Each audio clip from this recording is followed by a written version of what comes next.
All good, thank you. Good morning, everyone, and welcome to today's information session. Before we start, a reminder that this workshop is being live streamed.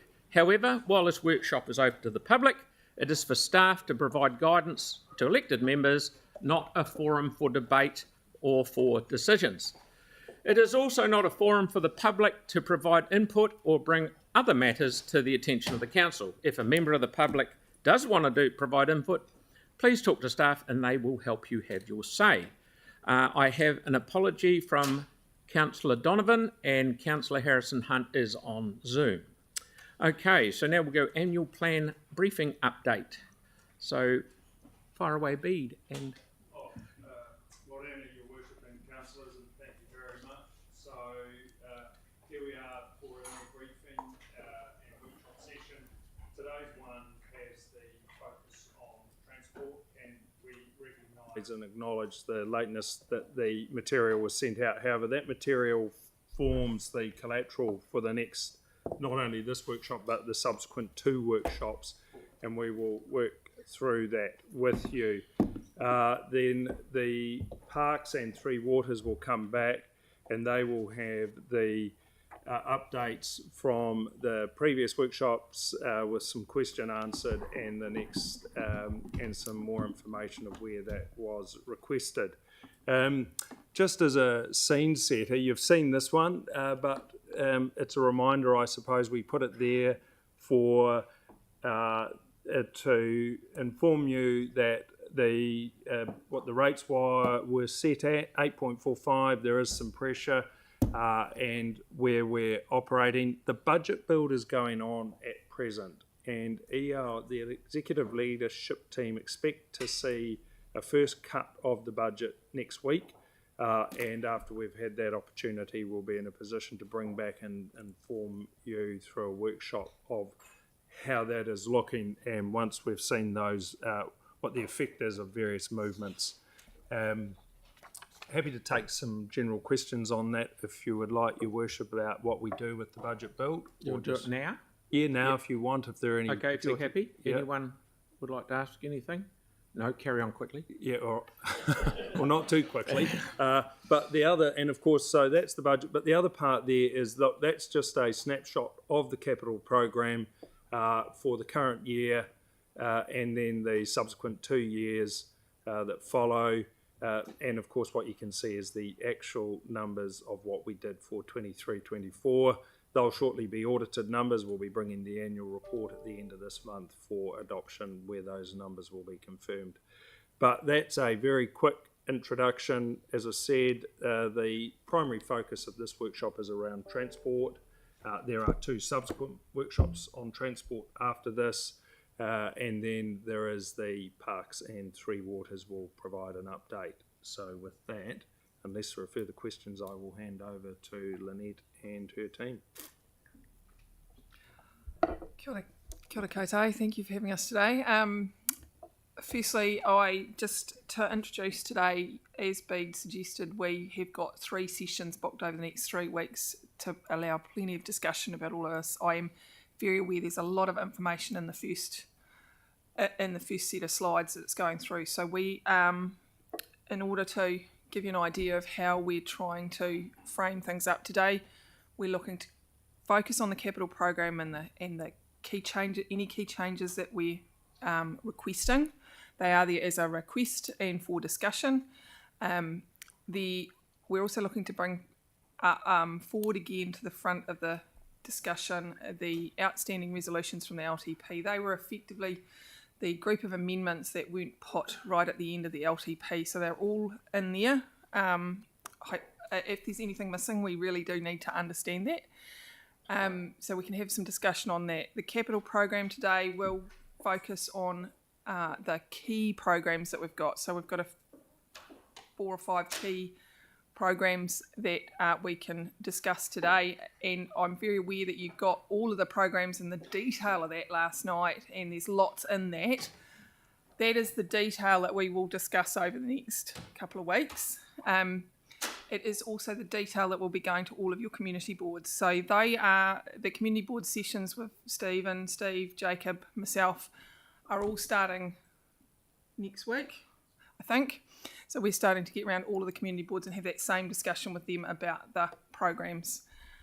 Session 2, we will look to cover off a little bit of anything relating to any changes in levels of service, OPEX discussion, and more on the projects and programs.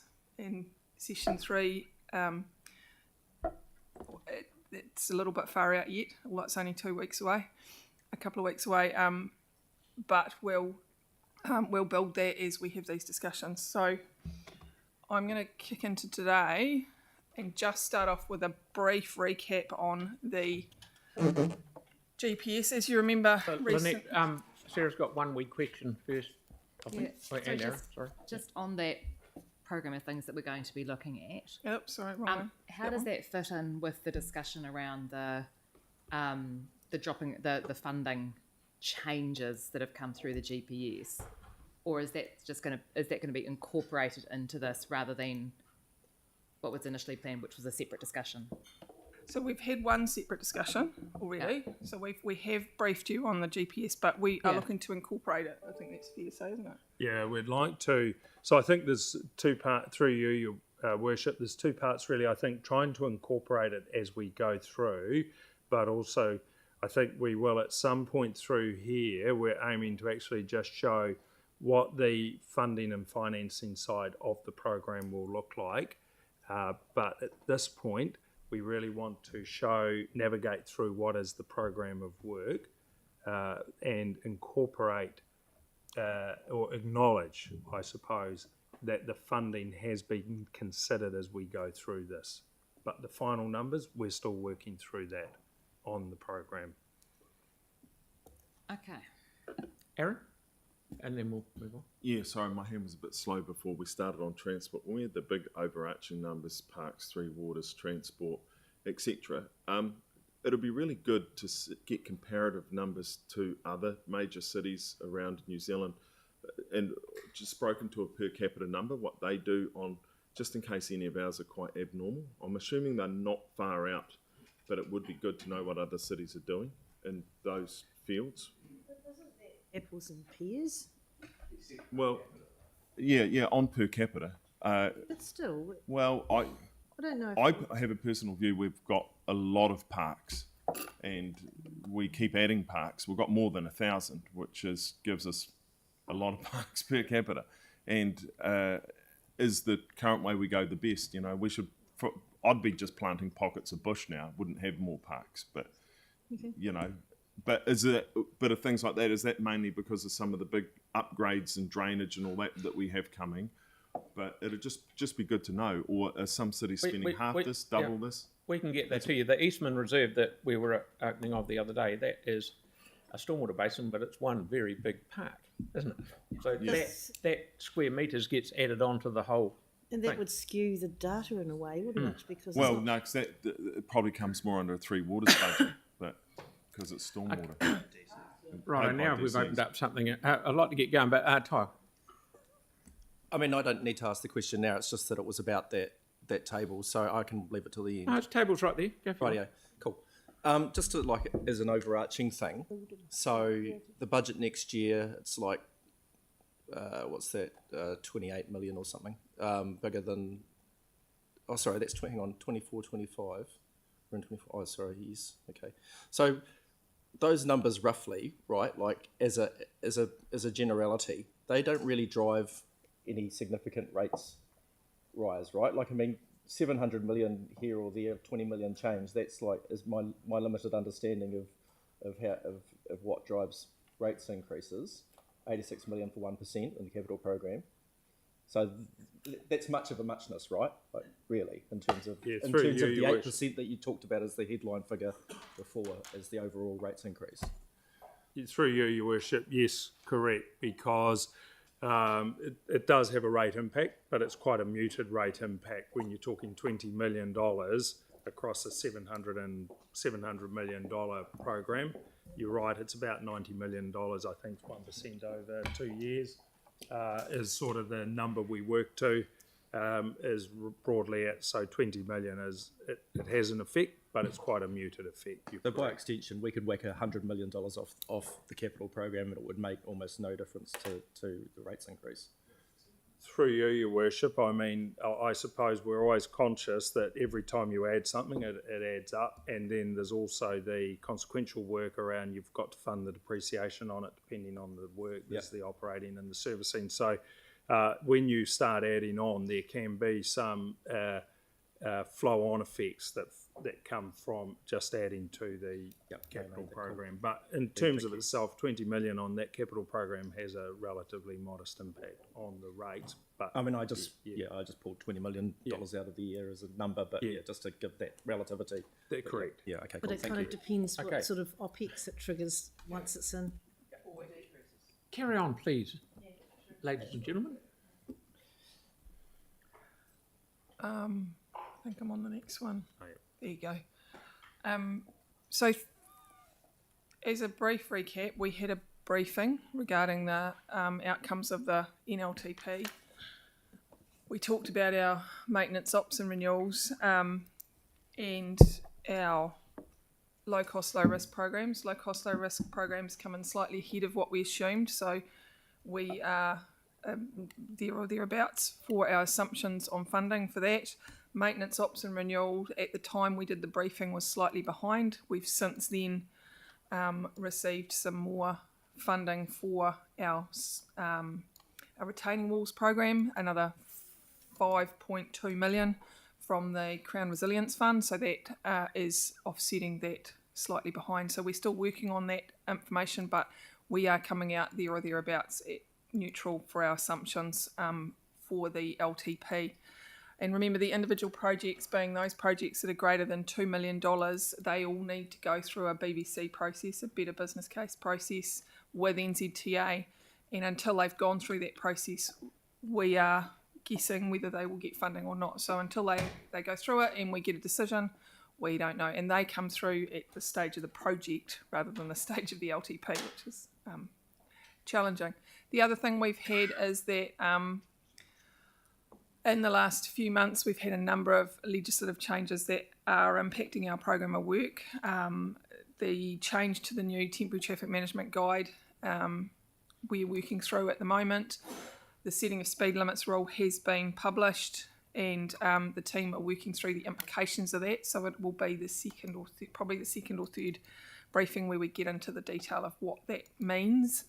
And the electricity compliance guidelines. So there was an update to the electricity compliance regulations, which impact our street trees in particular.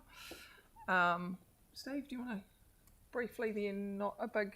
It's not as big an issue as we first thought it was going to be, but there is going to be an ongoing OPEX impact on managing street trees around power lines. So we're working through that as well and figuring it out. So that will come back to you as well. That's the sort of the headlines for what we've done, referencing back, of course, to the briefing that we did a few weeks ago with regard to the outcomes of the NLTP. So all of those outcomes have been incorporated within our assumptions moving forward, if that makes sense.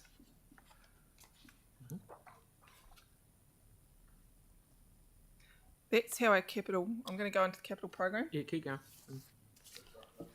No, we'll keep going, and then otherwise we'll go backwards and forwards. Okay.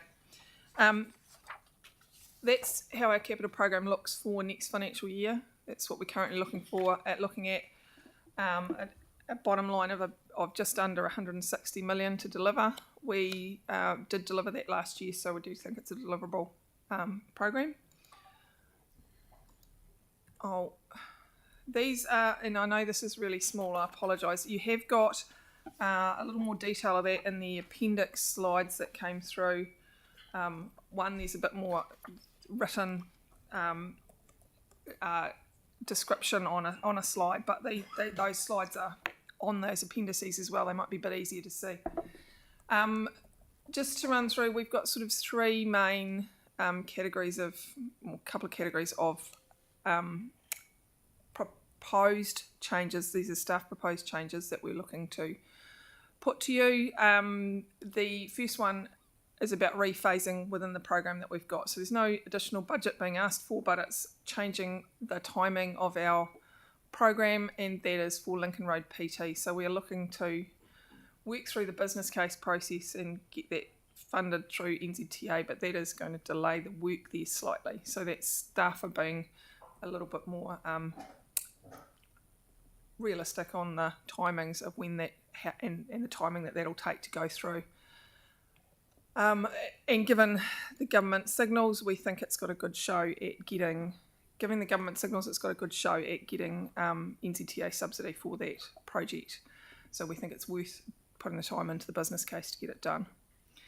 And that's the second stage, Culets to rights. So that's connecting it'll connect the piece that NZTA are doing at the moment with the piece that we completed through Addington a few years ago. We've got a number of projects there that require additional funding, either through because of carry-out implications that we're constantly learning new information on. There's rail crossing renewals, Redcliffe Road rail crossing. We've got Scrutton's Road crossing. The South Express is largely around Parker's Gilberthorpe's. Yeah, Parker's Gilberthorpe's intersection.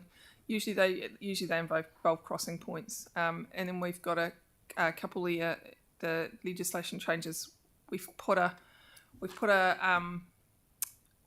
stake in the ground to sort of give an idea of what we think it's going to be. We'll work on that over the next couple of weeks, and the speed limit changes and those electricity regulations. There's another sheet, unfortunately. Sorry. We've also got some where we know we've reviewed the projects and we know the costs are going up, so those are listed on that page. We've tried to list what they are and where they are. The one at the bottom, Morehouse Stewart intersection, that supports Parakiori operation. We think it's going to be, it got pushed out of the, there was toing and froing as to whether it was needed. It has come back, and actually NZTA have agreed to fund the business case. So if we'll put the money in, and we've done some more modelling, and the team do think it is going to be necessary to support the smooth operation of people getting in and out of Parakiori. So we've proposed to put some money in for the business case, and then further out in the program, further out in the 10-year period, put some money into the program that can be drawn down at a future time when we better understand the scope and the costs. So those are the changes we've proposed as staff, and again we can go back and talk to detail as needed. These are the major projects that are in the program, the big ones, the big ticket items: street renewals, carriageway surfacings and rehabs, footpaths, signals. So those are and Pages Road Bridge, those are our big projects that are rolling through. That just gives you a really good summary of what's in the program. The next slide is actually going into the detail of the programs. Do you want to do some questions now, Chair? Well, you'll do some questions now just to catch up to where you're at. Aaron was first, and then Jan. Yeah, so mine was just around the trees and the electricity. Yep. So one is, are we still planting trees under power lines that grow bigger than power lines? Try not to. Try our best not to. Okay, so try not to is a start. And then the other one is, but it does seem counterintuitive that we do that. Yep. And then the other one is on, and I'd raised this before with Orion potentially paying to underground the odd street, like let's just go one a year, but ones like Severn Street and things like that, because they've got those old heritage trees, which is stunning, and we butcher them every 2 years. Can we not at least write to Orion and ask and say, hey, look, would you consider, we'll give you a list of streets we want done, one a year would be as a project. So we do work with Orion, and where there is a conflict, quite often the solution is to underground the wires, but we have to pay for that. Yeah. It's actually, they're not as resilient underground as they are overhead, apparently. particularly in an wires. earthquake-prone area, and also very difficult underground when you've already got trees because you've got all the roots, you've got other conflicting infrastructure, so it's just not that straightforward. So we just keep butchering. It is super expensive as well, unfortunately. So, well, Don't they do we do the horizontal tunnelling thing? They're not- directional drilling. Yeah, that's Yeah.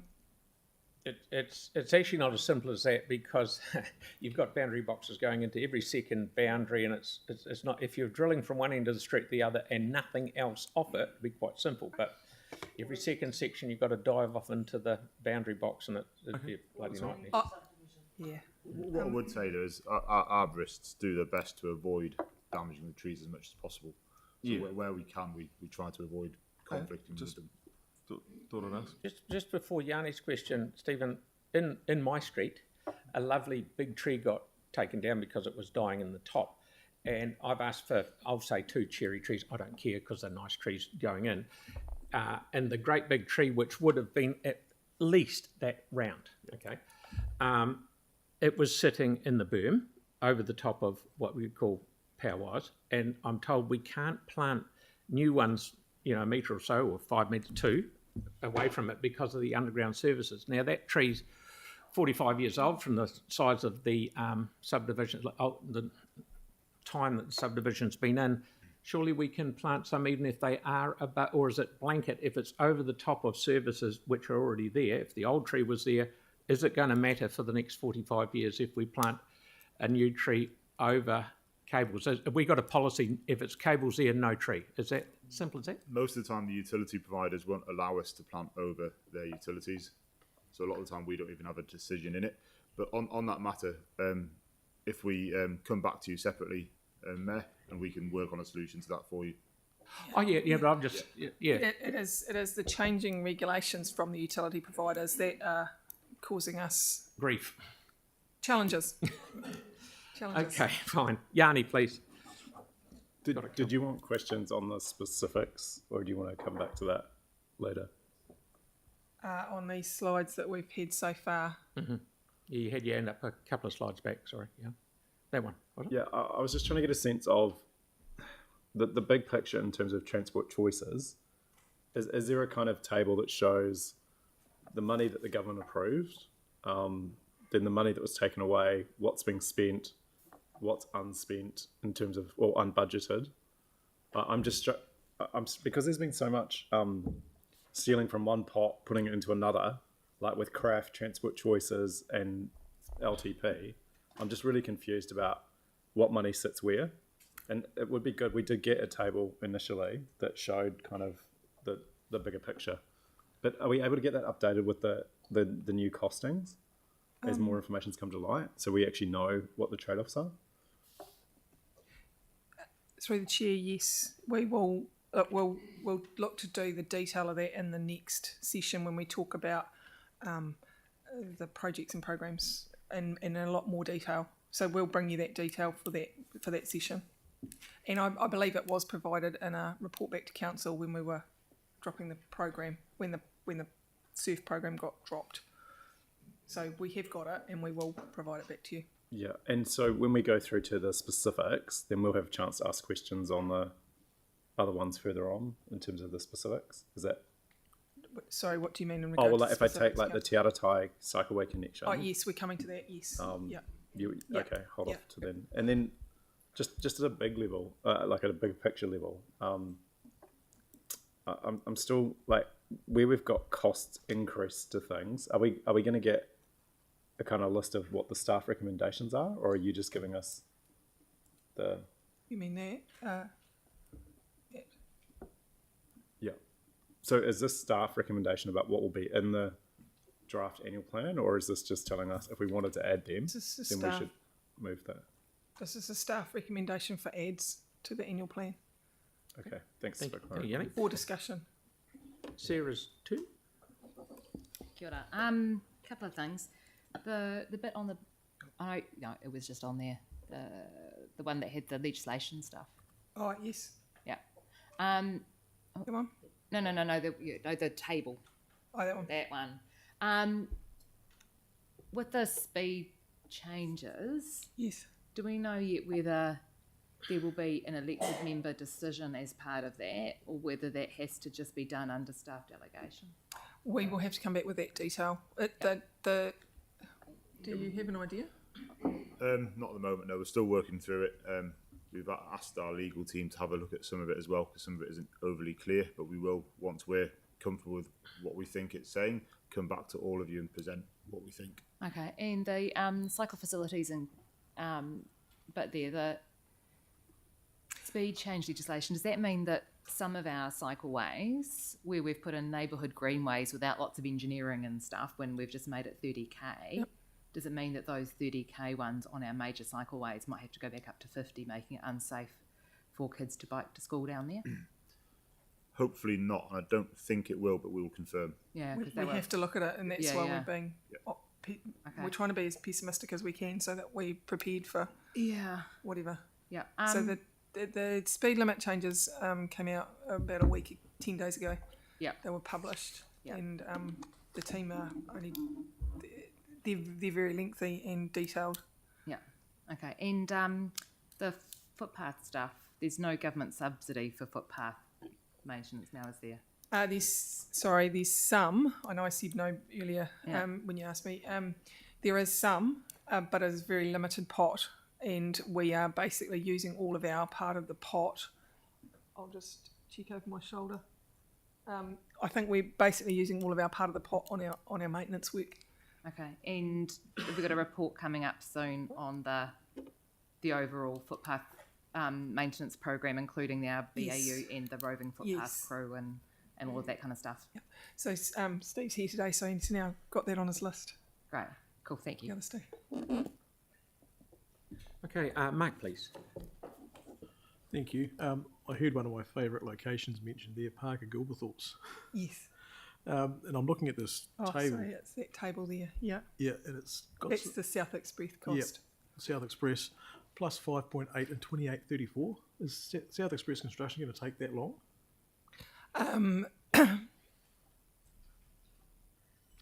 That is. So on this table, we have been clear about the 26 to 27. I'm not sure what year I'll have to come back with that detail on the year that's proposed, the years of that. At the moment, it's in for outside of this LTP period. Right. So it will take us a couple of years to get through all of this work. So it will be outside of this LTP period is what we're suggesting. And is this kind of pointing towards the blank check scenario that we have with Kiwi Rail, where they sort of ramp up the costs on their interaction? You probably can't. That's about 20 million. Yeah. Yeah, so you can say it, Mark. Lynette can't. No. It's ridiculous. I 20 will million. say we're working really closely with the QRL staff to try and find solutions and get things done. And the work that we've been doing on the Harewood Road crossing and the Langdons crossing at the moment are testament to us getting on with it. Excellent. I guess just let you know, It just takes time. I do have a catch up with some of the Kiwi Rail guys later this month, Great. if you're interested. That's good. Thank you, Melanie. Just about the Lincoln Road PT. Yep. Did it have a business case prior to the new government coming in? The business case has been. I'll have to come back on the detail. The business case is just about there. It just needs to be finished. So how long will that take? Is it delaying it by? How long is it delaying it by? Because it sort of reads like 2 years up there. It's a couple of years I think they've got up there. Because it seems like quite a long delay. If we're getting the business, I'll come back with that detail in the second session. Yeah. Yeah. Well, it depends on. Yeah. It's a big delay if the business case is coming through soon, especially. Yeah, I but know Hillsville Road's going to take a while. there isn't. The other thing to be aware of is there is very limited funding in the PT pot. There is no funding in the PT pot in this NLTP period. So it is very unlikely it will get funded in this NLTP period. So we are putting it in a space where we think it's ready to be funded, so that it can hit the ground running in the next NLTP period and it can be at the top of the list is what we're trying to set it up for. Yeah, and do you have any, So it will delay it to a couple of years. do you have any feel at the moment what sort of percentage funding it's likely to get at that point? that'd be my standard response of 51% on what's eligible. No, not at the moment. But it could It be would be it could be something else. Between 30 and 50%, somewhere around that. Okay. Right. You're up, Yeah, Mel. it'd be interesting to look at what it would cost us now and then what it would cost us in the future and the actual difference. Yeah. Andre. Thank you. Yes, same issue. I mean, the other risk is you wait a few years and don't get the funding as well. That's obviously, surely that's a risk too. Well, I mean, Halsey Road's completed in 2026. We're talking 5 kilometres of infrastructure, and you'll have a 1.5 kilometre gap. That takes another 4 years on top of that. So you'd end up with this gap in the middle and these ridiculous bus lanes which don't link up. So anything we can do to clarify, what potential funding may be available. But then again, if it's delaying a project by 3-4 years, and then you get there and find out you don't have the funding, and the project ends up costing more overall anyway, we'll end up looking surely very silly. So anything we do clarifies. So our staff, through the chair, are always trying to balance the requests that we get from you and from the community, and one of them is to maximise or minimise the cost to council. So we're looking to do that, and we're just trying to work through all of this on an individual basis. So this is one of those projects that needs to go through a business case. If it doesn't go through a business case and get through the business case, which I will come back on the timing and everything else, then we have no chance of even asking for NZTA money. So any project over $2 million that we want to get funding on must go through the business case process. If it doesn't, and we can't come back and ask for it afterwards, after we've started, after we've gone past gateways, we can't come back and ask for that money. So we're just trying to line the processes up as well. Yeah. But I'll have more detail for you, councillor, at the next briefing on that one. Nice one. But on the same topic, just as the property purchase, there was one more property to be sorted out. Was there? I don't know that detail. Kelly.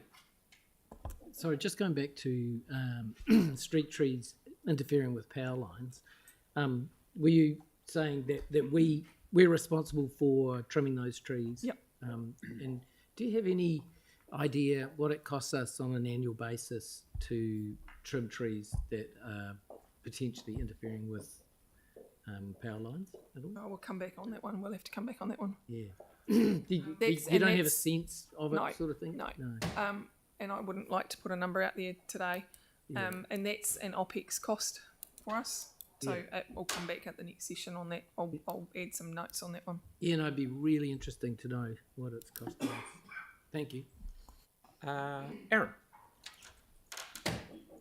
Yes, back on the legislation changes, because there was one there I thought might have been a positive, but if it's on here, it's probably not. The temporary traffic management, is that costs coming down? The work that is being done is being focused on bringing the costs down, but maintaining the safety of workers. So it's a balancing act, but that is the point of the guide. So it could be a positive. Because the minister had made a lot of comments about some of it, and then and then it seems to be a whole lot of traffic management around at the moment that just seems to be there for no purpose. Like right outside here is a great example. Hereford Street leading up to the corner. There's a whole lot of traffic management. I'm assuming it's for the work site next door, but they don't enter on and off Hereford Street, so why? They've closed the footpath. So, is that to cross the street? Yeah, it's to cross the street.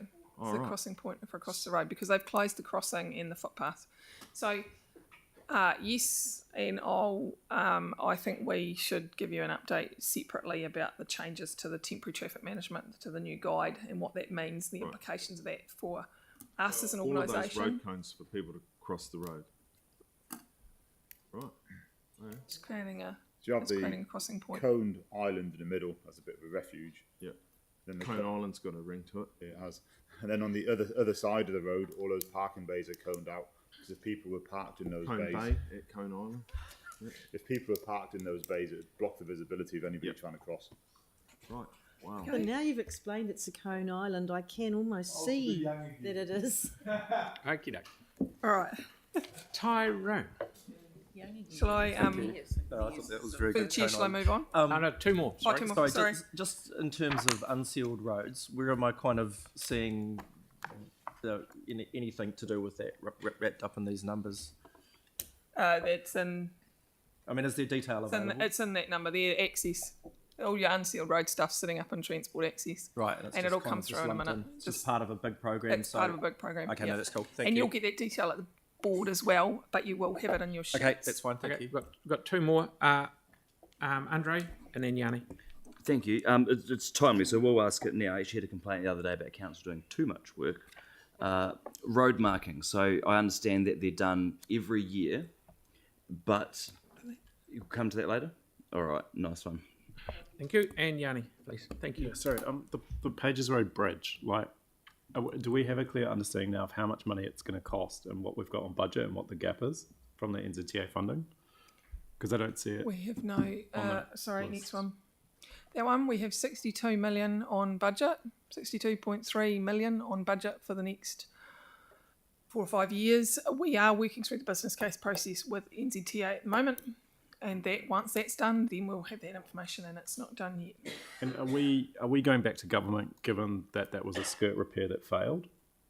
The additional funding? It wasn't a skirt repair that failed through the chair. It was a skirt repair that had a 10-year life, and we're 10 years, 14 years down the track. And we are looking out the front window, not the back window. Carry on. Thank you. No, I just read the stuff that went to the press around it. On stuff. It's And it seems like we just got conned by government around. Yeah. They should have fixed it through skirt, in my view. Right. So we've got 62.3 million on budget for that, and we're working through the business case process, and that will determine And how much of funding that we get. is from government out of the 62? We don't know yet. That is still to be determined. We've made an assumption in our LTP, but we have to work through that business case process, and until we do, we won't have the number confirmed. So is it possible, because there's been lots of different numbers that have been put out publicly by the minister, by elected members, by different people, can we get just like a one page, which I have previously asked for, just kind of explaining, just giving an overview of the project, the elements that we've applied for NZTA funding, and what the government have tagged, because people must be getting numbers from somewhere, but it's really hard just to know. Sorry, through the chair, I can confirm where the numbers in the press came from. If you add up the 4 and the 8, you get to 13 million. So the numbers that were published in the paper were about 13 million. I know 4 and 8 adds to 12, but there's a little bit more in there. That's the 13 million that was referenced in both the minister's thing, because the NLTP is only for a 3-year period. So they only looked at it for FY 25, 26 and 27. Yep. And that had 13 million in it. And that's the 13 million that was discussed in the minister's announcement. But we have 62 on budget, and we are going to talk to them about the whole thing. And when we get that finalised, which we're doing at the moment, we're working through the business case process with them at the moment for the detailed design business case. Once we've done that, we will come back and confirm everything. But at the moment, it is all hearsay, and there is nothing confirmed. But what I was trying to understand is there were also references to some elements being funded by central government and other elements of the project not. So do we know, in terms of the funding that they've given, specifically what's that scope towards? So through the chair, just to be really clear, we have no confirmed funding. We have to go through a business case process. It is all being funded for Pages Road through the National Land Transport Program. Could I suggest through the chair that once all the funding has been confirmed, whether it's government or ours or whatever, that is the time to go to the public and say, this is the confirmed figures moving forward. As Lynetta said, we're going to do it in 3-year lumps, and we know we've got 13 We've in got the first 13 in 3 our years. program. Can we just clarify? And then we'll go again. Now, No, we go once for the whole lot. And then, they were only referencing the 13 because they were only looking at that slice of our program. Now, just a question. You said that you're doing detailed business case and the detailed design. Is that just for the bridge and the main approaches, or is it the other, what I call the other stuff as well? Is that getting detailed design or just the bridge and approach? We are working through the detailed business case process. We are taking into consideration everything that we've discussed with council, but we are being practical about what we're asking of NZTA, and they are interested in the bridge and the approaches. Yes, yes. So that's So what we are trying to package it up so we can deal with it in a nice way with them. So we are talking to them about the bridge and the approaches. Why don't we have 80 million on this slide, given that's what we've been told previously is an $80 million project? Because it's only 3 years worth of it. It's a longer project. So for the LTP budget, It's 62. is it because it goes over or something? Or So we haven't come back to you and confirmed exactly what's being built when, because we don't know what the funding is. So we're trying to step through it in a process, councillor. okay, And so we're trying to step through it in a process. We'll do Yeah. the business case, that'll get done. Sure. We'll come back to you and we'll talk about, right, what do we do and how do we do all the rest of it? but to be clear, the figure of an $80 million project to replace Pages Road Bridge and everything else. is And not everything else. accurate, Yeah. or it is. The wider works as well. The wider works as well, but the government. So this one, all I'm interested in is this line doesn't include the wider works. Not all of it. So are we able to actually just get the clarification around what's the bridge component and what's the wider works? Can we get that understood? I'll bring back some detail. I'll try and bring some detail back in the next session where we've got a lot more time to Right, we've got one more through the question. detail. One more question before we move on. Then there's no more questions. We will move on. Sarah, please. Thanks. Just to clarify, that 13 million, that is possible funding that has been indicated by Waka Kotahi, includes the council contribution. Yep. So it's 6.5 from central government and 6.5 from council has been in the possible so far. And it's only in the possible. Yeah. So when we say, we can't say we've got 13 million, we've got a potential 6.5 million for the first 3 years once Yes. the business case has been done. Yeah, and once the Thank you. business case is done, it's accepted as a project and, Yeah. and it goes across your periods. Yeah, that's fine. But it's So only it's- 6.5 at this stage. That's the discussion at the time. Yeah, thank you. Do you want to say something? No, thank you. Carry on. So we've talked about a couple of our major projects, but look, I wanted to introduce today some of our significant our key programs, and the ones that often your constituents are coming to talk to you about. They're our resurfacing program, our rehab program, street renewals, and our footpath resurfacing. These are the ones on this page. I've got one more on the next page. Look, our resurfacing program and rehab. So resurfacing is literally what it says on the drawing. It's slicing off the top layer, putting another one on, or recovering it so that it maintains its waterproofness and maintains the strength in the road underneath. So the expensive bit of a road, as we've talked about before, is that 450 to 500 mils underneath that's all built up with gravels and material. So that's the strength in your road that stops it collapsing. This is a condition-based program. As I've said, it waterproofs and extends the life of the road. It's really important in this one and the next one that we run a data-based approach to it, because these are the ones that set flags off with an NZTA. These are our renewals. They've got to be data-based for us to recover the funding against them. We make data-based decisions. We can recover the funding back against the costs of the projects, and we're audited on that about every 3 to 4 years. So NZTA come in and audit our decision-making process around that. Rehabs. You might have heard us talk about rehabs before, rehabilitations. I've tried to sketch up what it is. It's where a chunk of that expensive bit underneath fails. Yeah, so we lose all our fines. It's not locked together. And we have to dig it out and recreate that. So we do a big dig out. We rebuild that strength back up, and we might do that for a patch. We might do for a section of the road from curb to curb, but it sort of depends on how the failures occurred. That's an expensive piece of work. It's also really disruptive to our communities because there's big holes in the road, and it takes a bit more time. Street renewals. So these are the ones that really are probably coming to you more and more. When am I going to get my street upgraded? When am I going to lose my deep dish curb and channel? So we use a combination of information in building this program, and this is the one this is the program we've struggled to build since in the last few years. But we're getting there, and you've got some information. We're starting to build this up again now and start moving it forward.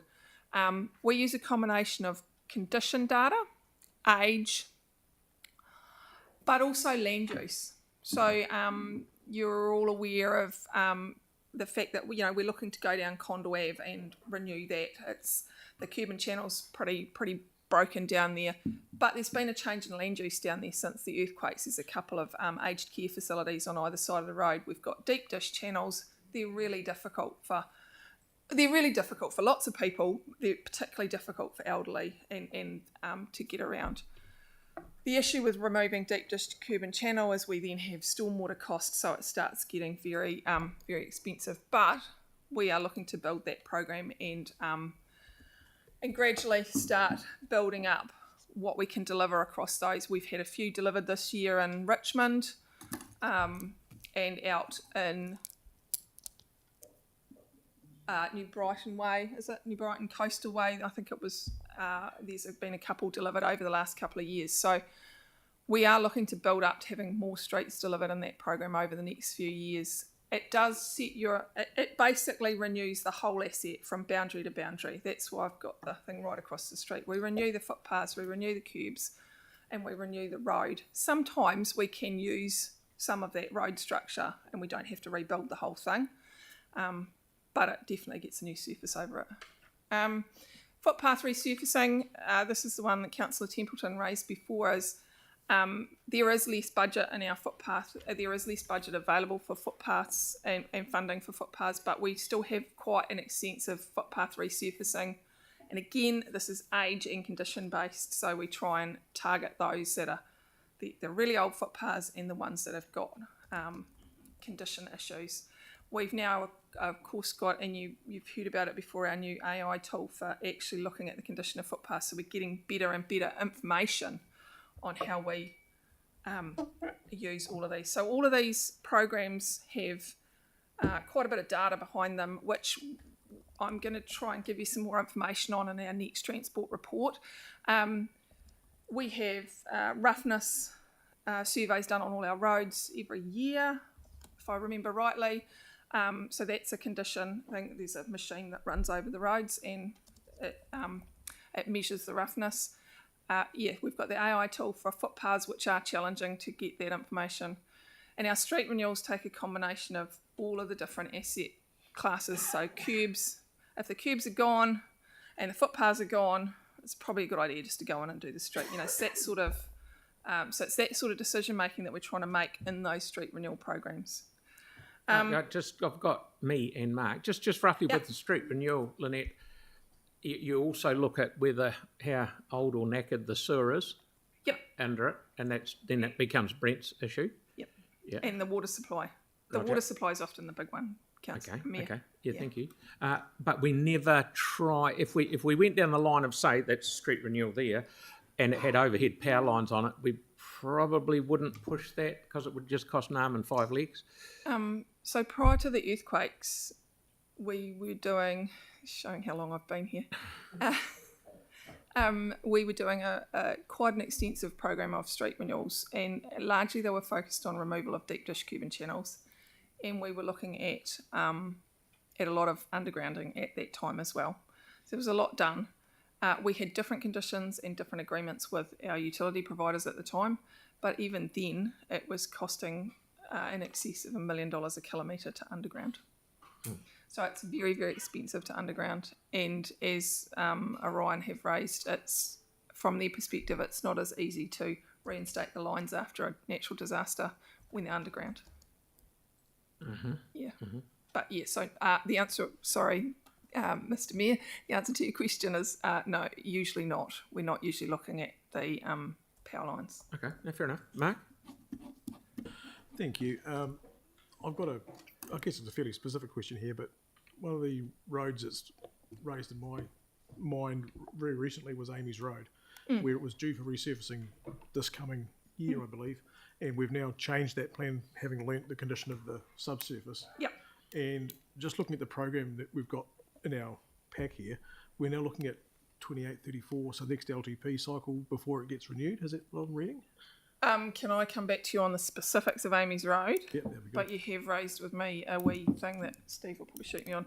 We have now done across the whole city condition data to look at the strength. So it's called MSD, multi-speed deflectometer data that gives us the strength of the road. So we can start making good decisions and targeting those roads that just don't have the strength. Yep. They might actually have been holding up all right, but they just don't have the strength. Yep.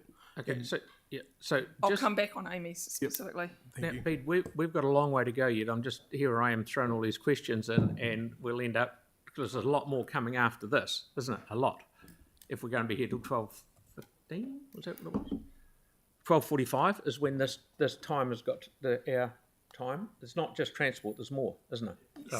There is some more around parks and water, but and to some extent we're in your hands. There are, of course, 2 subsequent weeks for this, whether they'll take as long, and we can take questions that we can come back with answers on. Okay, no, fair enough. That's what it's all we about. want to try and navigate, and we appreciate the discussion. Yeah, I don't want to cut people short because if they can ask a question now, it saves a lot of grief later on and what have you. So we've got one more with Jake, and then if you could carry on with where you're at, please. Never thought I'd say this, but really actually quite interesting.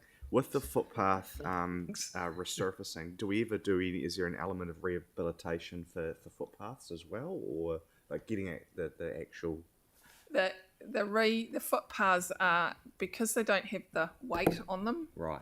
They don't need They that tend to rehab. need just It's usually the rehab is resurfacing them, cutting out the if they've popped up, smoothing them out, getting rid of the trip hazards, removing the cracks. So they're that sort just of not thing. as deep, so that you never need to go as deep. They're only about that deep, aren't they? Yeah. Yeah, so when we look at the footpath... Come over here, you Anita. I think my... Who asked this question? I think my question has been answered, but feel free to add a little. Yeah, all it is whenever we're looking at footpaths, if we've got existing footpaths that don't meet current specifications, i.e. they're not wide enough, we then make them to the correct specifications and the correct cross-fall angle to make sure water drains towards the road. That's what we do. But it's not the depth of the structure. Yeah. Thanks. Simple answer. Should have let him draw. Okay, now we've got Kelly, and then we've got Tyrone, who is promising me he's not going to talk about footpaths in Diamond Harbour. Okay, thank you, Kelly. Yeah, thanks. I've noticed in the ward that I live in, there are lots of complaints about trees. You know, we're in a bit of a conundrum here. We want trees in the boom, but a lot of them interfere with the footpaths, and I'll see the the tarmac ripped up and a smoothing effect done so that people can actually walk over it. So do we have any concept, like the trees around power lines, what that costs us on a yearly basis? Because obviously we don't want to cut the trees down, but there are a lot of inappropriate sized trees in small booms which interfere with the footpaths, but that creates an ongoing kind of capex for us. Yeah. So through the chair, would you like to, I think you need to come up and work with us because we've been working on all this stuff just at the moment. It's all been topical right at the moment. So I can't give you I can't give you a concept of the quantum, but it is something that we're working on because for that very reason, we don't want to just go through and say, right, it's damaging infrastructure. And look, we've had to go through some streets and say it's really damaging infrastructure too bad. A lot of it is species selection. That is the issue. It's damaging infrastructure too badly. We have to cut them out because we haven't got any other options. But we really don't want to. That's absolutely a last resort. And so we're working through how do we put some funding on budget so that you can see that we're trying to work on it. How do we fund it? How do we look at it? What solutions do we have? So we're working through all of that at the moment, and it's sort of a moving feast a little bit at the moment. So. Great, yeah, because it does seem to be a real problem for you, you know, or for us. It's a real challenge for the city, and it is a real balance between trees are really good. Trees are a really good thing to have in a street, but it's the right species and the right. right place. Tyrone. Thank you. Sorry, this is hyper specific, but like there's a road in Littleton, Daly's Lane, which is the last 50 metres of it is basically unsealed, and you need a 4-wheel drive to get through it in winter. Community board. I'd just like to be able to see what options we have for sealing that, basically. Just have to. We will have to come back. We'll have to come back The, specifically. the instruction I got from staff was to raise it in this session, so that's what I'm doing. I'll shoot stuff later. No, councillor through. I suggest we'll flag that and we'll bring it to the community board discussion because it is very specific to Banks Peninsula. So we'll do that and have that in that discussion. Right. Yanni, you got a question? Just so at our board we had a healthy streets presentation, and also we did have some projects on budget for healthy streets. Is there a program that we're looking at to do kind of healthy streets, or is that just kind of been cut? Not specifically a program. I suggest I have a look at that and bring it back, and I put a heading into either the section 2 or section 3, and we'll come back to you with some more information. So I can't. I just really welcome that, and the reason for raising it is that when we're doing work in the roading corridor, often there's a debate between just being, roading or cycling or pedestrian safety, but actually we used to do everything at once when we looked at it for renewals, but we're not doing that anymore. So I'd really like just to get an understanding of how we get synergy around the different objectives we try to achieve when we're doing the road work. So that would be really helpful. And specifically, we did have a Linwood Healthy Street program as well on budget, but I don't know. It seems to have just, maybe just pushed out or cut. Oh, okay. All right. Yeah, we'll come back. Lovely. The last program I was going to talk to you about today, and that's partly why Steve's here with me as well, is the safety program, because that's one that again is high profile for all of you and often for your constituents. We have 2 delivery packages, I suppose you'd call them, within the broader safety program: the improvements and the interventions. I'm going to let you talk to that. Yes, the 2 sub-programs there, the improvements one, the top one, that's very much a data-driven program, so that's prioritised based on risk and crash history. And that's mainly there to try and make sure we keep to our targets of reducing death and serious injuries. The other one, the safety interventions, that's the smaller budget, which has been proposed to be increased, which is good, and that's more around public community feedback. And that's prioritised based on the number of tickets that come in, complaints about certain issues. It could be something minor like a mid-block pedestrian refuge that probably wouldn't stack up from a data-driven point of view, but to that local community in that area, it's quite important. So that's why we've got those 2 separate programmes. So those are the sort of 5 key programs we're talking about here, and the big detail that you've got in your packs, and it is again the detail that we will be taking to the community boards to have those discussions with the community boards. Please be aware that these lists, they're there and they're down on in black and white right now, but they are pretty dynamic in that they do change over time at times. What we're trying to do all the time is make sure we're delivering in conjunction with other projects. So should a waters project come up and we are saying we're going to do a street renewal, we don't want to do that street renewal just before the waters project, so we might delay it a couple of years to do that. And we're trying to find a way at the moment to log all that information and have it easily accessible. It's, as you can imagine, it's a massive piece of information, so we're working on that. At the moment, the year 1 program is locked in. That is with our contractors. So this year's program is locked in. Next year's, there's a limited ability to change, we're saying. But what we want to know is that if you or your community board peers see any red flags, any fatal flaws, we need to know them because you know your community information as well. Year 3 is the one that's a bit more able to influence. Then what we're going to look to do is next year we'll be around with the same lists, and the year after we'll be around with the same lists. So year 3 just keeps moving on. So we keep sort of rolling in a 3-year program. Most of the programs you've got have got the first at least the first 2 years in there, as in when we think they're going to happen in the next 2 or 3. 2 years at least. And then the next list is chunked up as to what's in there. So if you have questions, that is where we want to talk to that detail, and particularly talk to that detail at the community boards.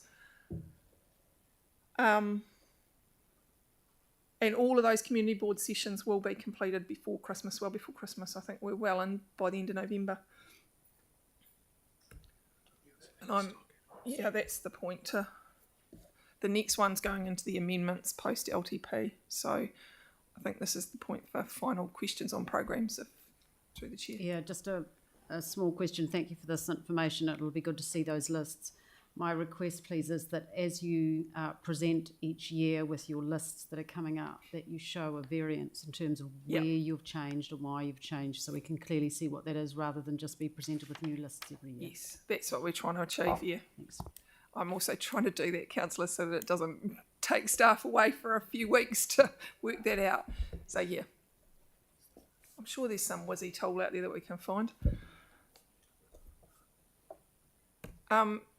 So we are sort of at the end of that sort of capital programs piece for me. The last piece of this presentation for today, or the discussion today, is about the amendments that were put at the time of the LTP, or not put at the time of the LTP.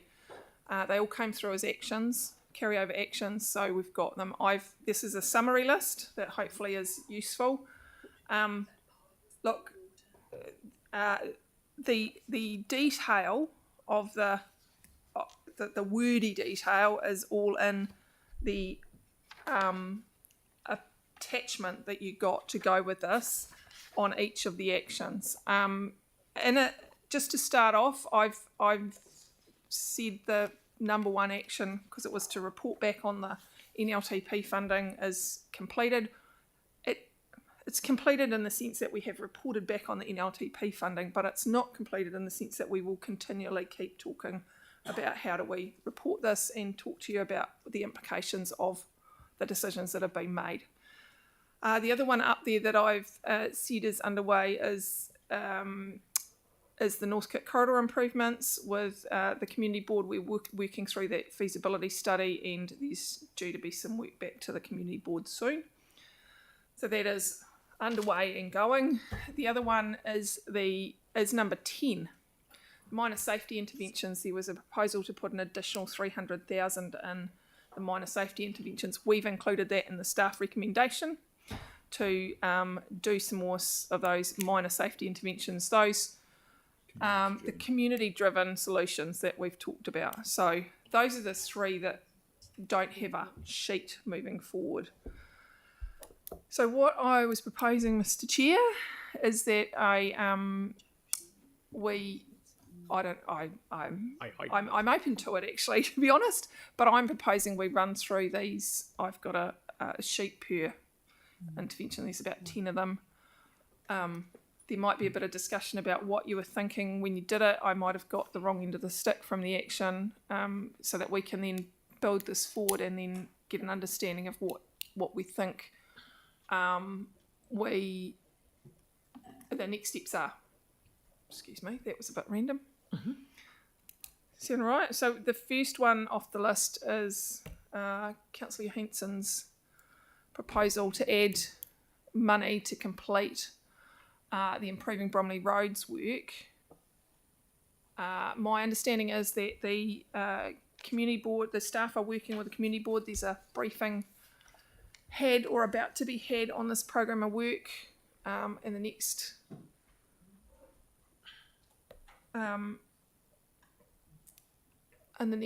few days. So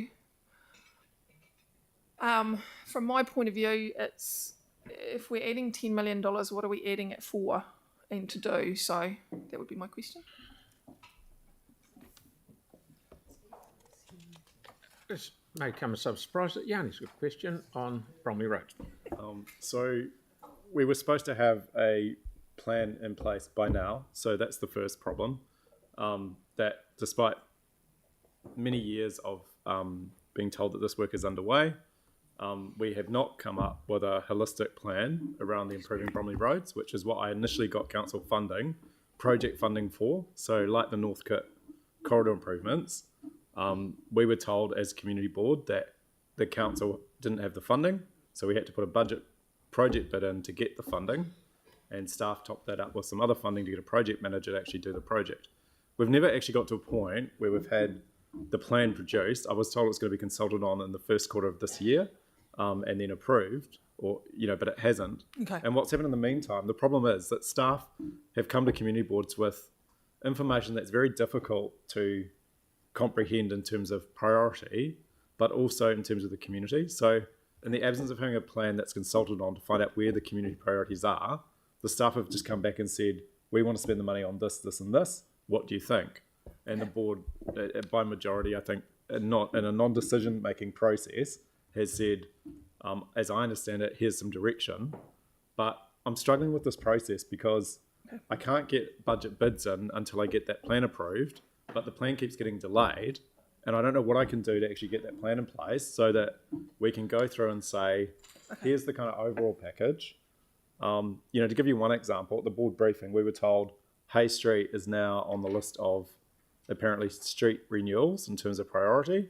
Therefore, it won't be done as part of this project because it needs to go through a separate process. That was raised 5 years ago to say, what is the condition of Hay Street? Because we were told back then that it was a candidate for renewal, and yet we still don't have the overall plan in place. So I guess what I'd really like to understand is what resource do you need to get the actual plan in place, recognising that that's not fully funded, but then we can actually consult the community around what the options are in terms of the improvements that we can make with the budget. And then, as the elected member, go to council and say, as part of the annual plan, can we add this? Or, these are the things that we feel we would like to see funded based on the community feedback. So through the chair, councillor, I suggest that I'll come back on this one in particular. I'll come back with a bit more detail of where we're at, where the plan's at, and what we've got in place, and that will inform everyone either for the next one or the third session. Because one just of the to be next clear, 2 sessions. Yeah. The council's going to go out and consult now on individual projects rather than a plan of improvements. We would still have to. The issue is we would still have to consult on individual projects, most likely. So, yeah, we may, and I'm just saying I don't know where we're at with it. So I suggest the council has given me some really good information there to take away and get you some better information to inform this proposed amendment. And just to flag, like the one project, and I think this is backed up from the workshop that the board's just had, is that I'd love to see Hay Street, like do a healthy street for Hay Street through the middle of Bromley to kind of improve cycling, improve traffic, improve safety. That's an area that we lowered the speed to 30 without doing any physical intervention. It's not working well. And it's a road that is in pretty poor condition that's creating a lot of problems for heavy vibration, speeding traffic, heavy vehicles.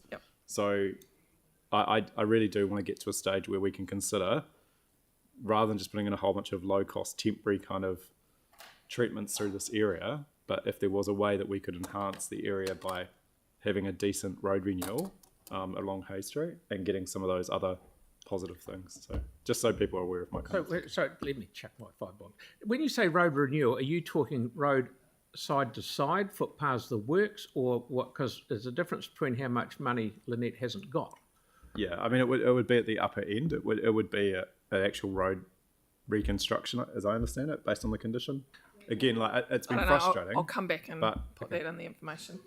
But like if there was a way to improve a number of things in that area, it's an obvious candidate because it goes through the middle of Bromley, and it could actually be a really nice, boulevard or something that actually just put some trees and got better amenity for a community that desperately needs it. Aaron, and then we'll move on. Sorry, Lynette. Yeah, I agree with Yanni on that. I just the dots on here for speed humps is Oh, a little it was surprising. just this is a piece of See work. how many you could fit on a page. Is that a computer This is a piece of work that was done, I think, for this craft project. Some consultation. It's just an image to, not necessarily to discuss the detail of. But that's what we were given to prioritise what we did.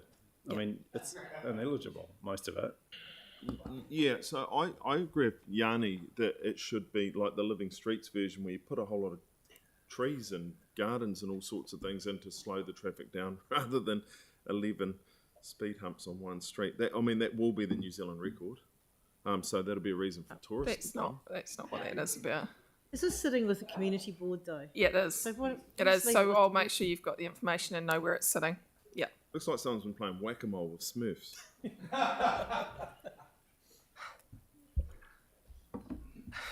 Okay. Carry on, please. It's unreal. Sorry, I just heard that. Carryover action number 3. This is reasonably straightforward.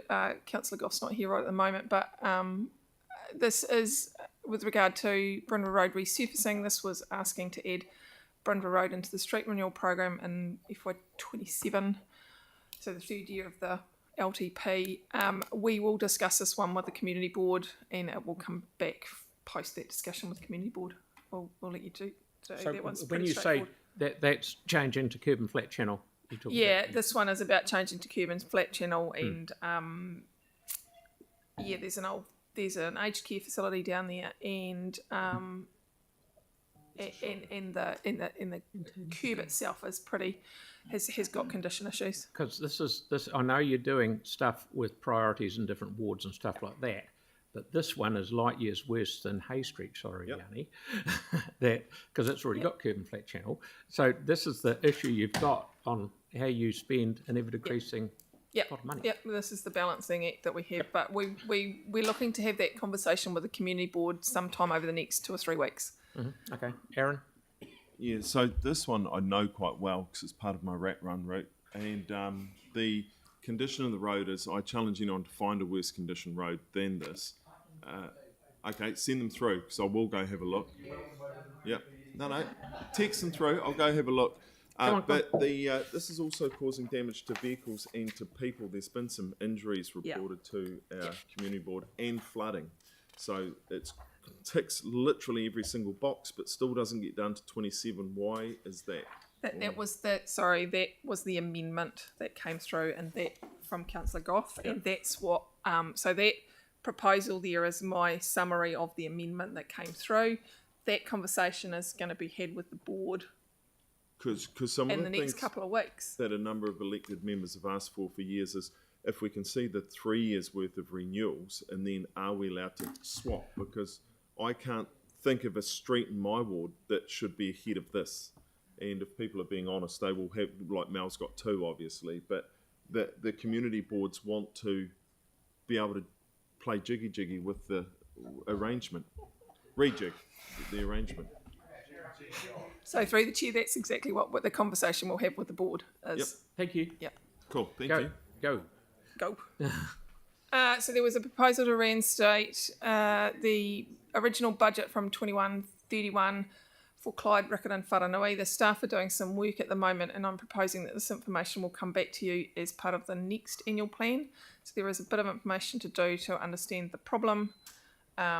It was deprioritised because it wasn't seen, technically it wasn't deemed to be a problem, so we're working through that at the moment. So this one will come back as part of the 27 annual plan. Clear. Good and clear. Yep. Springfield Langdons, again to do some work on, work is going on Langdons Road. A lot of work's going on Langdons Road at the moment. It's a bit hard to get in and out of there, but not for much longer. They're going pretty good. They are going very well, and also to look at the requirements for Springfield Road. So that is going on, and the staff will report back to the community boards on that work. You say a future annual plan. Yeah, I haven't haven't put that. I have to apologise. I haven't got the timeline for those yet, so that's coming. But I'll maybe I'll come back to this one as in next week. Yeah, because I mean, Springfield Road's been an issue for many, many years. There's nowhere to cross there. Yeah, it's pedestrian crossing issues, isn't it? Yeah. Okay. So that's what we can have a look at, because that could be a target for the minor safety program as well. Number 7, there was 3 cycleways, 7 and 9, I think, action 7 and 9, to bring forward budget to undertake the design of the Avon-Otakaro route, the Southern Lights and the MCR. So bring that forward and do that in this annual plan period. This LTP period, do the design. Sorry, which one is the MCR Avon Otakaro River route? Yes. That's the MCR. Yes. It's not the city.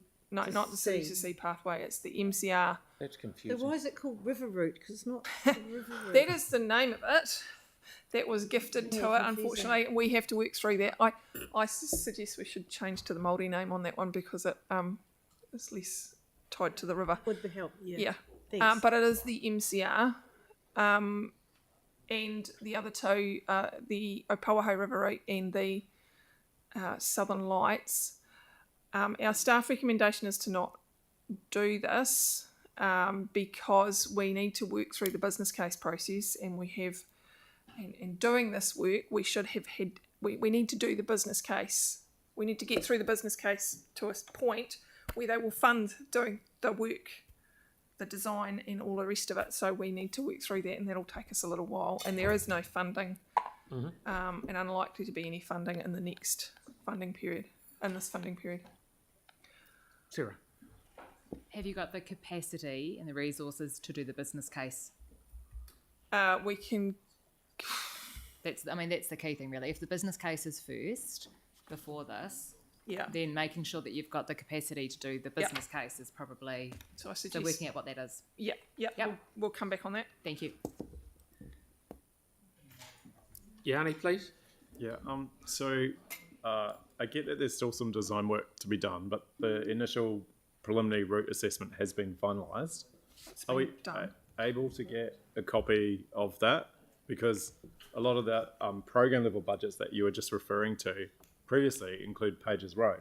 And if it's going down Pages Road, it would actually make sense to start thinking about doing some smaller sections when we're actually in there doing curb and channel and asphalting. You've mentioned that many times, bud. Yeah. So I'll refer that one through the Office of the CE. That request has been put forward on a number of occasions. Yeah, and I keep getting told to go to the Ombudsman to get the information, but it doesn't seem to make much sense when we've got capital spend going on, and we can't see what the initial plans are. But it just seems to me there's a more fundamental question as to if there are elements in that initial preliminary route assessment where we think there's a likelihood that the cycleway is going to go, then what's the process to consider the program level works to align so that we don't duplicate or triplicate the effort in that same corridor? So through the chair, the process requirements of that is we do a business case. Yep, carry on. Thank you. And that's what we're planning. There's a request, so the result of the 2 transport choices, there was 2 requests. One was Simeon Street, to put the money on budget to build the section of Simeon Street. That might not be the right picture, councillor. I picked out one of the design pictures just to have something to talk to. So that was their design. They're approved that we could go to construction if we had the budget. That is a conversation for you to have around the table. There's the other cycleway that we just talked about. The other transport choices project that was put forward was to build the Te Aratai connection between 2 cycleways. That's a nasty picture. You're right. It is literally just taken out of the I tried to get the one that had a bit of Te Aratai College in it. It's literally just taken out of the approvals report. Again, this project is approved. It is designed. It is ready to go to construction. that is literally a cool feat, you guys. Sure. Thanks. Process-wise, you're getting some feedback. I mean, while we're rattling through these, my feedback would be that we should be including this in the draft. There was general support for it during the LTP, but we weren't able to vote on it because of the issues we were having with audit. So my feedback at this stage was, is that we should be including it in the draft. Thanks. Victoria? Lynette, how confident are you with the budget on this project, on all these projects that we've got here? Are they up-to-date figures, or are they taken from a previous iteration? Where are we at, given that we've seen significant blowouts on a number of transport projects? Yeah, no, these ones were all priced up by the contractor, so we're pretty confident on these ones. Yanni? Again? Sorry, my understanding in the email that we got was it's about $5 million project now, not 3.5. Can you just explain the difference? Oh, I have to come back. I just said I was confident. Okay, and then also Which email did you get? Sorry, councillor. This was the one with. Sorry, I'm just trying to pull it up. The attachments that we got last night. We'll have to look through that. So I'll have to look through it. We'll have to come back on that. I mean, I can just. No, I've got it here. So it just says finance impact capex change 2 million 25-26, and then 26-27 3.5. Next one. Oh, sorry. Anyway, yeah. 3.5 million. 3.5 million. Then the other thing is there's been a lot of intensive housing that's been built. You want to add 3.5? Looks like there's an error on that sheet. Sorry, I'll check that out. Yeah, that's cool. And then the other thing is there's been a lot of, also there's two things. One is we've had a lot of pushback from Smith Street that people were not aware of what we were doing. And in this area in particular, we've had a lot of intensity of housing being built since we consulted and since we made the decision and since we did the design. So Sorry, what were we not aware of? People weren't aware of what we were doing? Just fill me in there. Smith Street. So there's a whole bunch of angry emails from residents in Smith Street about who got a start work notice about a Transport Choices project that's going ahead, saying they weren't aware of it, they don't understand the rationale behind it. That's not this one. I know, but similarly to Smith Street. Yeah. Similarly to Smith Street, where you've had a lot of intensive housing be built in the meantime since we approved the design. For this one, we've also had a lot of higher density housing, like significant, along this corridor, who wouldn't have been aware, people living in here that wouldn't have been aware of the plan and weren't consulted, and actually a lot less, or a bigger impact on car parking. So I just wanted to check around process, around consultation. If this goes in as a draft bid, will it specifically be consulted on in terms of the new residents that have moved into this area? It's not really what this is about. Sorry, carry on. Well, sorry, but there's new driveways. There's so much new housing that's been built. There's new driveways. Like, one of the concerns people raised with me on this one was that there's driveways that weren't on the plans that the designers weren't aware of.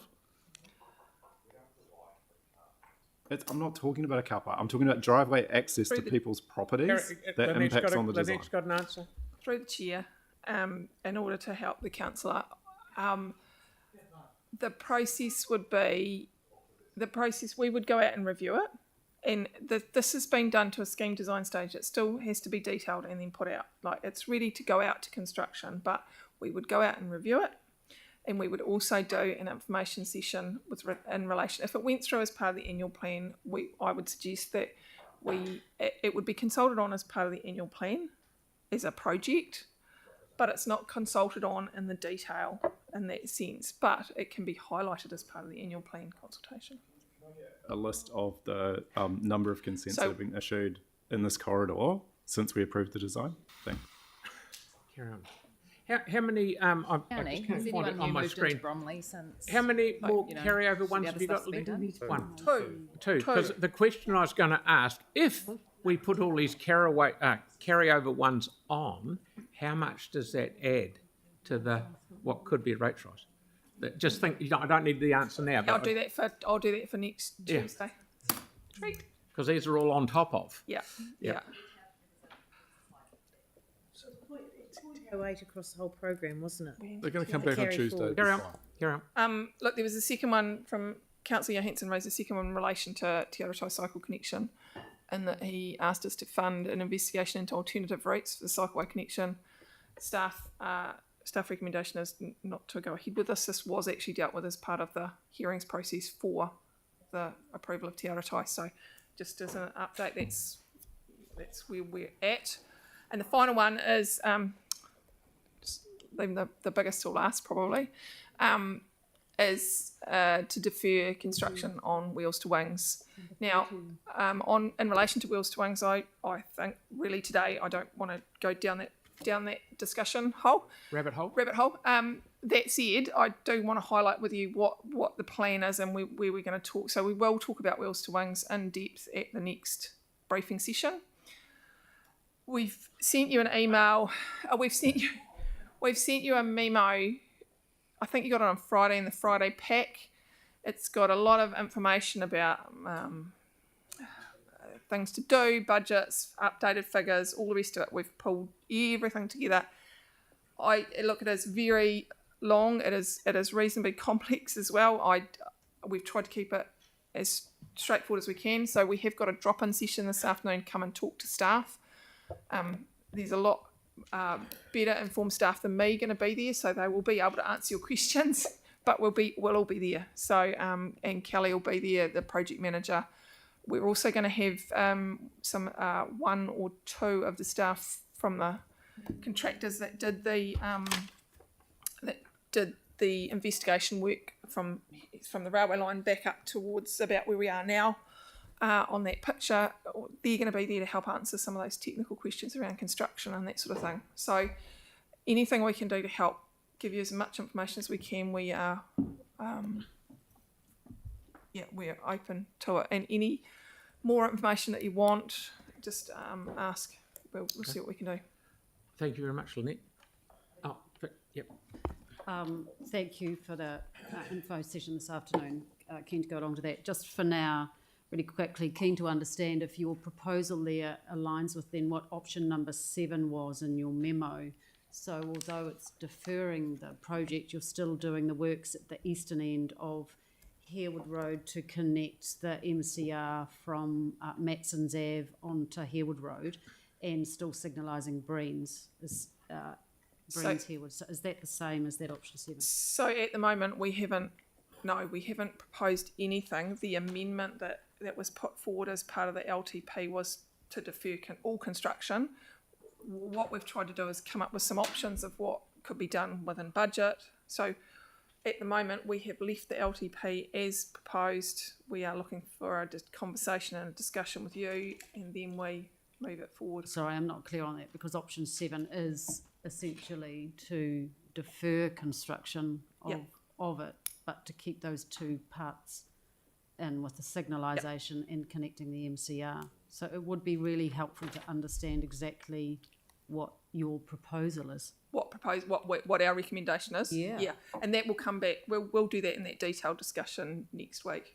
Okay, and then just really then at a high level, staff have been really reluctant to make a recommendation on Wheels to Wings for some time. So I'm just keen to understand now whether there's anything you can share with us as to what it is that's caused you or convinced you guys to come up with a particular recommendation on this, because this is big. Yeah, we'll do that when we talk through it and where we've got to. Thank you. Aaron? It is big. Yeah, so the connection to Matson's Ave, isn't that meant to be delivered this year anyway?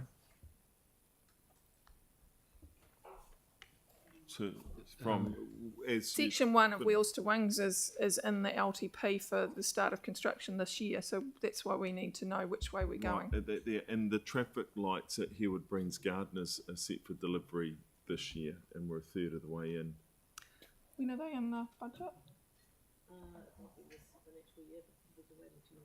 Yeah, so we're trying to work through all these decisions before we know which way we're going. So this is why we're working through this conversation in a detailed way with you on this one. All right. Okie doke. Yeah. Thank you. Thank you very much. Lots for the next Yeah, welcome session, back. and we'll see as many of you as we can this afternoon. Thank you very much. Thank you. Yep, good. What have we got now, Beat? Oh, coming up, is the three parks and three waters following on from last week. Yep. A fortnight ago, I beg your pardon. So they're coming up next to give you an update on what fell over, but carried over. So, Take it. we have 15 minutes. Yeah, take a Thank break. you. So, Yes. 20 past 11, please.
We're back. Yeah, but you're on spectrum. Okay, Bede and Roo, thank you. Have you got Andrew as well, maybe? Excellent. Yeah, Thank you, guys. Your Worship, and welcome back, councillors. So look, this follows on from the briefing that was a couple of weeks ago, and at that briefing there was mentioned there were some candidates, was the term, in terms of priorities, I suppose, within programs of work, and this is a significant part about what the team are bringing back to workshop with you today, and also follow up on some of the other actions. But I'll hand over to Rupert and Andrew to work us through that. Thanks, Bede. Yeah, as he's touched on, and apologies for only seeing this yesterday, the list of candidates. These are the list of candidates that will be going out to the community boards, so we do have a bit of time to do the jiggy with the with the other future years. So there is still time to ask and for us to take questions and your feedback on those candidate lists going forward. I will just caveat that the sports fields, we are working with the regional sports organisations as part of the sports network plan to get their priority list of fields. We're still collating that information. We've only just received some on Friday, and we're still waiting on one group to come back to us. So once we have that list of preferred priority fields from the regional sports organisation, we'll collate that and bring it to the community boards as well.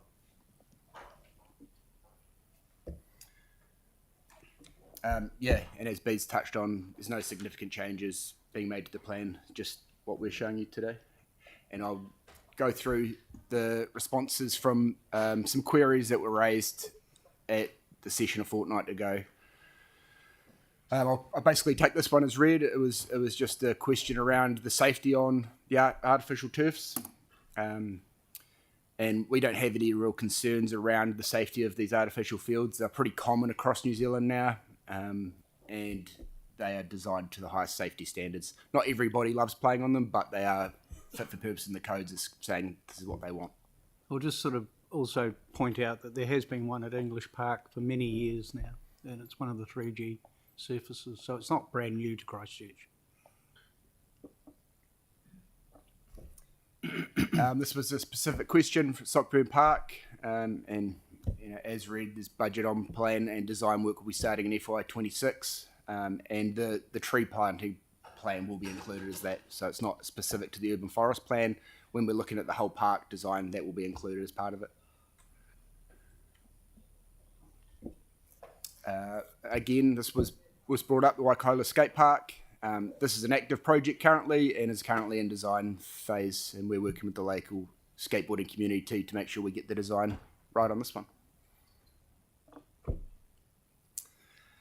There was a question around the DC funding for neighbourhood parks. I'm certainly not an expert in DC funding, but there's just a little bit of information around how our team are calculating the portion of it. So once the project's listed into the LTP, then our team will evaluate it on the different elements and then list it as part of into the DC policy. So for example, I'll touch on it again, but we talked last time around the Southwest Dog Park, and that's 40% funded from DC funded as it had a growth element to it. That's happening at the moment already? Correct. Great. So yeah, just some more further clarifications, as I've just touched on, the Southwest Dog Park is currently 40% funded by DC funding. Want me to touch on the biodiversity? Yeah, if you can. I'll just touch on the. I'll just finish sorry. the biodiversity one, because this has come up quite a few times, and we had some clarification from Councillor Donovan after the first workshop. She's aware that John Higgins's team is employing someone to look across council at how we deliver our biodiversity outcomes from a strategic level down through to the different parts of the organisation that do biodiversity work, primarily parks and the Three Waters team.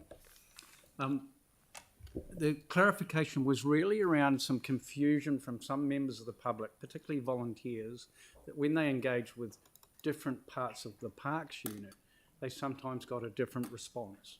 So there was concern about how coordinated we are. If you happen to engage as a volunteer with our regional parks team, you might get a slightly different response than what you get from the community parks team or the red zone team. So we've had a quick chat about that, and there's certainly a quick fix in terms of making sure that I guess when you interact with council, in particular the parks team, you're getting good, sound, solid, consistent advice.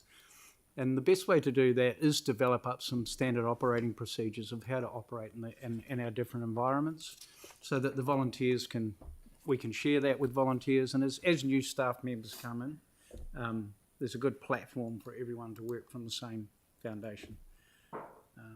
We don't believe that you're necessarily throwing another human being in there to try and coordinate it is required. We have a biodiversity team within parks, and they can take the lead on this in terms of ensuring that the information is up to date, accurate, consistent with how we work with other agencies like ECAN, etc., and that we're delivering the best service that we can through our various ranges, be they community partnership ranges or regional parks ranges. Okay, I'll just do a couple of questions while you're at this point. Ty, do you have one?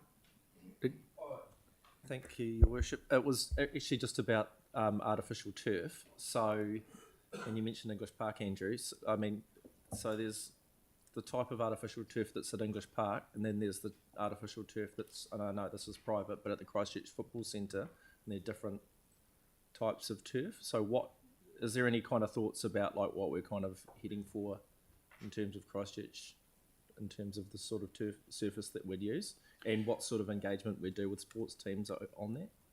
I can't touch on the Oldhurst facility. I'm not sure exactly what they've got, but we will be looking for something that is fit for purpose for both football and rugby, so it's of the highest safety standard and get a general use for the best wider community.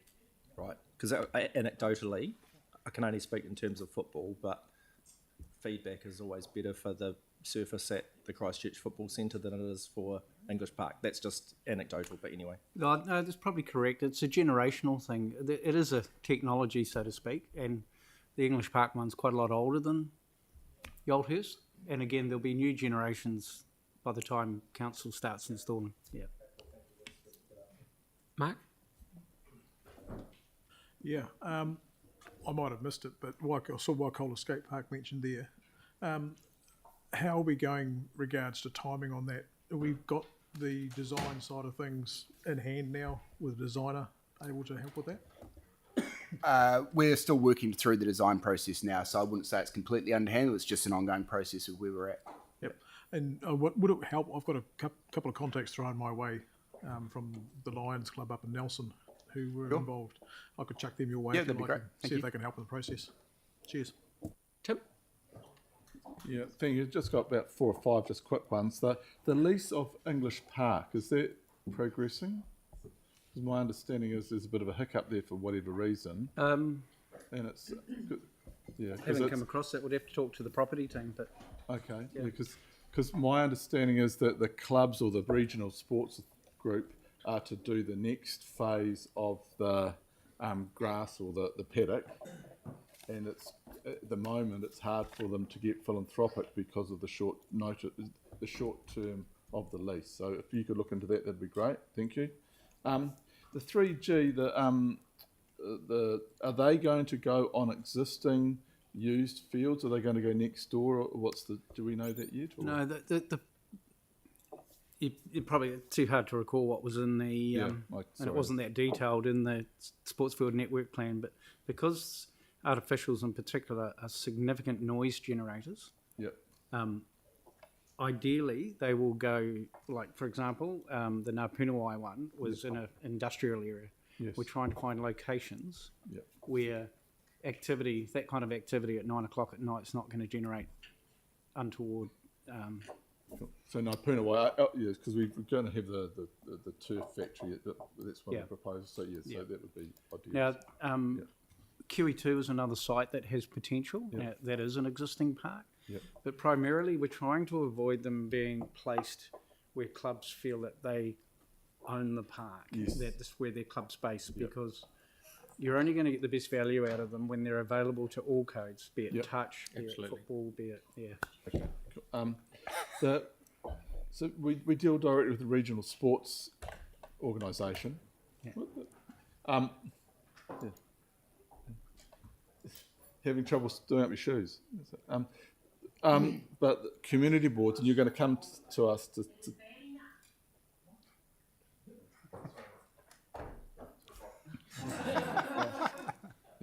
but our relationship, community boards' relationships are usually directly to the clubs. Yes. So there's a slight difference there, isn't there? Because Look, there is. We're relying quite heavily on the RSOs who work very closely with their clubs.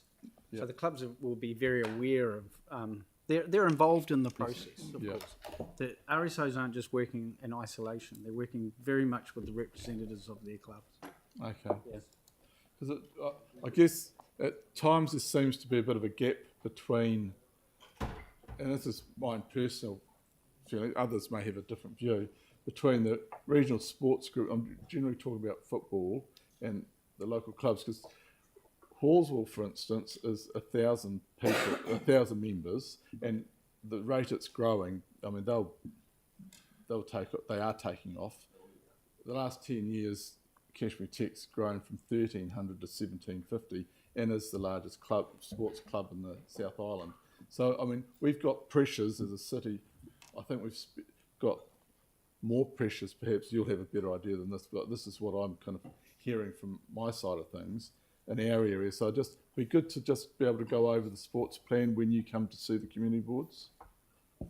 Yeah, absolutely. And, you know, that's why we'll bring the feedback from the RSOs to the boards. It doesn't mean that decisions are being made at that. No. This is their view. Because it'd be interesting for what they're basing it on for you guys and for me. Yeah. Cool, thank you. They're very aware that we have limited resource and we can't do everything all the time. So it's a mechanism to try and get some agreement on how we prioritise. And I always say that when I'm talking with the local clubs, that we don't have an open checkbook, and it's not the only part of Christchurch. Pauline? Andrew, so that's the advice around the volunteer staff member, and you're developing the standard operating procedures. What about the staff member that you're employing to kind of coordinate the biodiversity through the organisation? Where's that at? That's actually in John Higgins's space. My understanding is the recruitment is underway. Right. So it won't be far away. It's taking a wee while. And what was the other question I had? Oh yeah. Is there someone in policy, a staff member in policy? Because that was one. That is the role. That's the role that will sit in Dave Griffiths' team. Yeah. Okay, and so that will sit across all of the programs in council. Yep. So they had to, because it was decided in July, they had to do up a job description and identify the need, draft a job description, then put it out to market. So it's, Good. Carry on, please. So maybe he could just let us know how that's going. Just give us an update would be helpful, because it's taking a long time. Thanks. Councillor Hanson had questions here.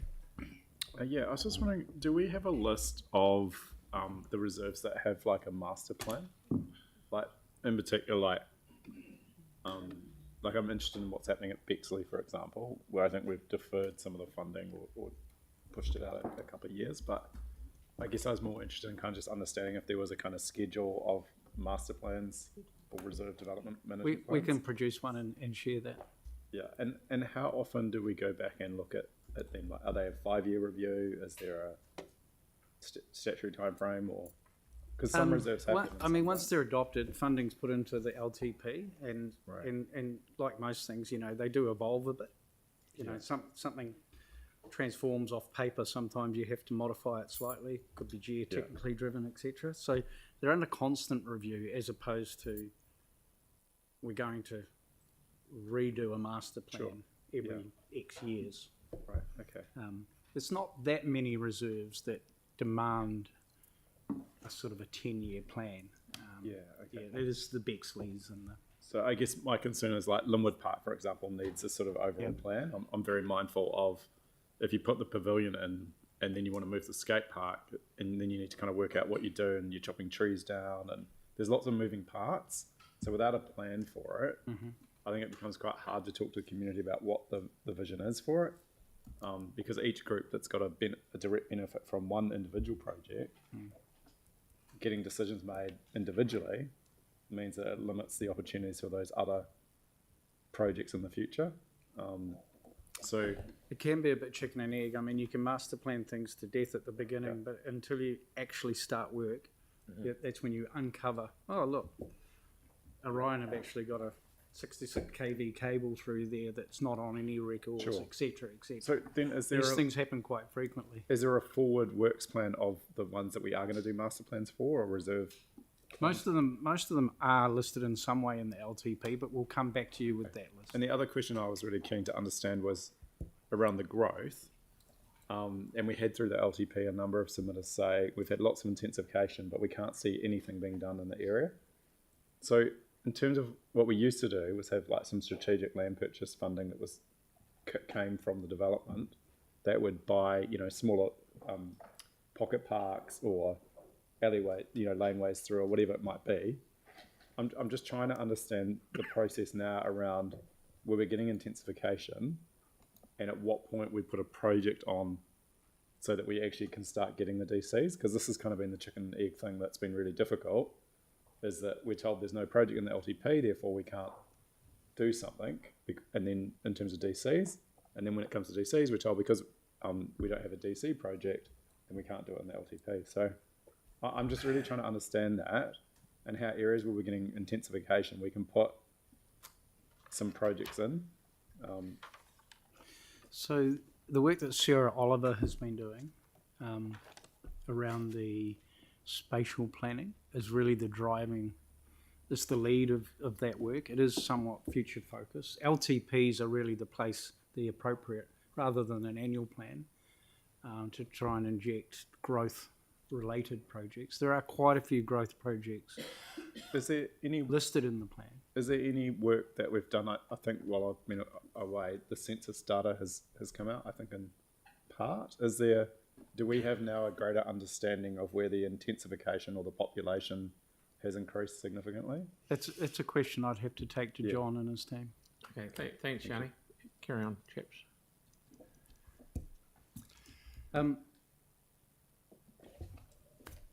Yeah, there wasn't really much to talk on. Just that the last point there around, you know, just probably we got asked to. We work with 164 volunteer groups across 415 various based activities. So we are doing a lot of this work with our community park rangers and our rangers. That is, you know, we've almost done 17,000 hours since July 1 this year with volunteer groups. So that work is going well. We just need to make some operational tweaks to make sure it's going really well. Good. And we might have jumped to questions, but if you've got anything more, then happy to answer.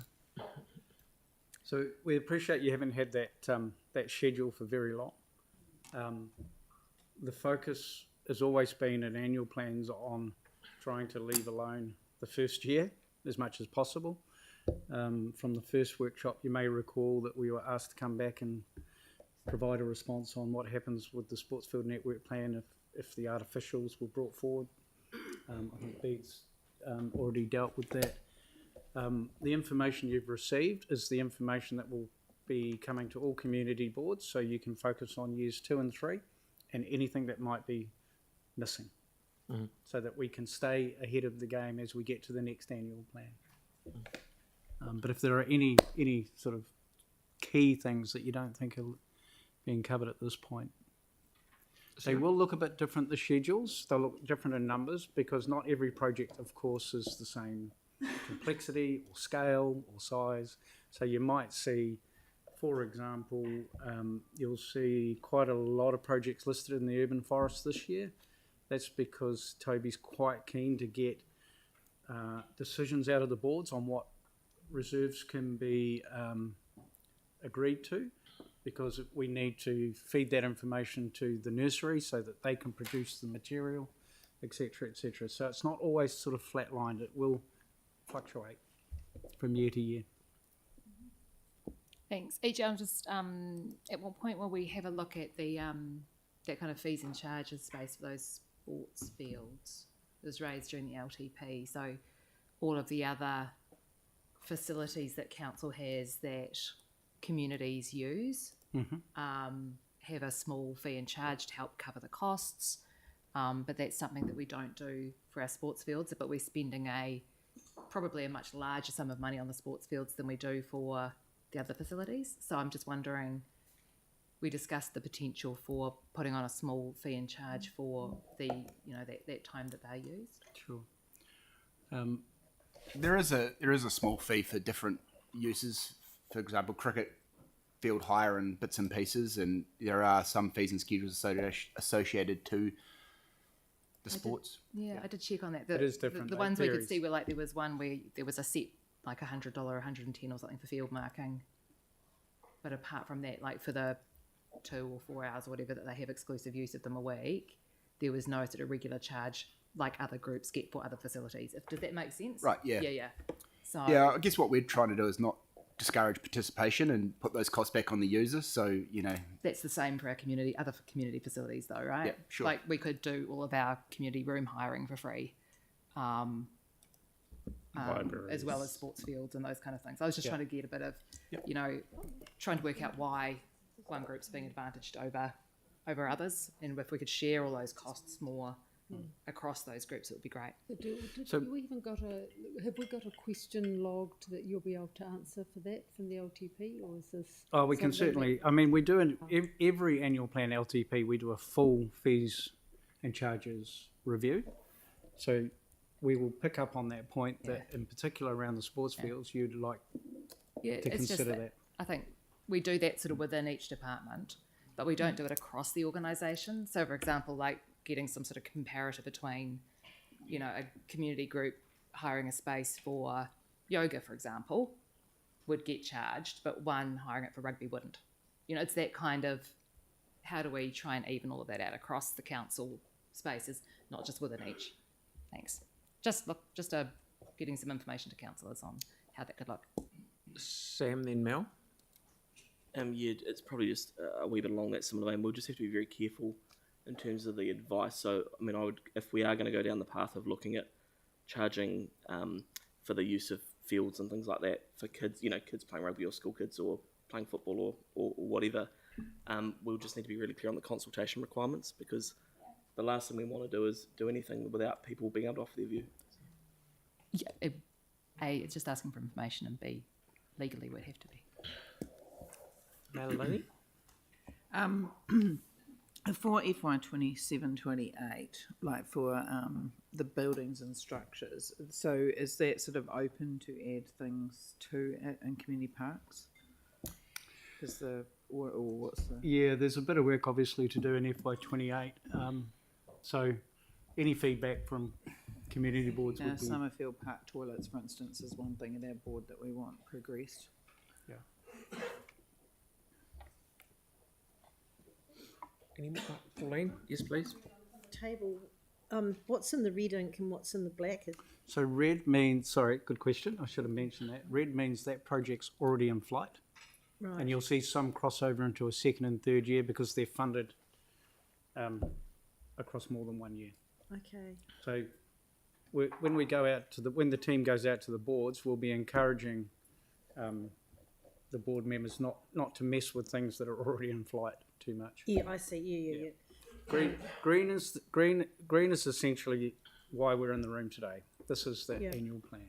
Okay. So if there's anything horribly wrong with that, we'd like to know as soon as possible. Otherwise, leave it We're alone. assuming that because we went out to all the boards last year and did the same exercise, that this annual plan is fine, and that there's potential tweaks in the FY 27-28 that you might want to do, so that when we come here in 12 months' time, everything's nicely lined up. And so, just to be clear, you'll be looking for if people want to substitute between years or swap things around.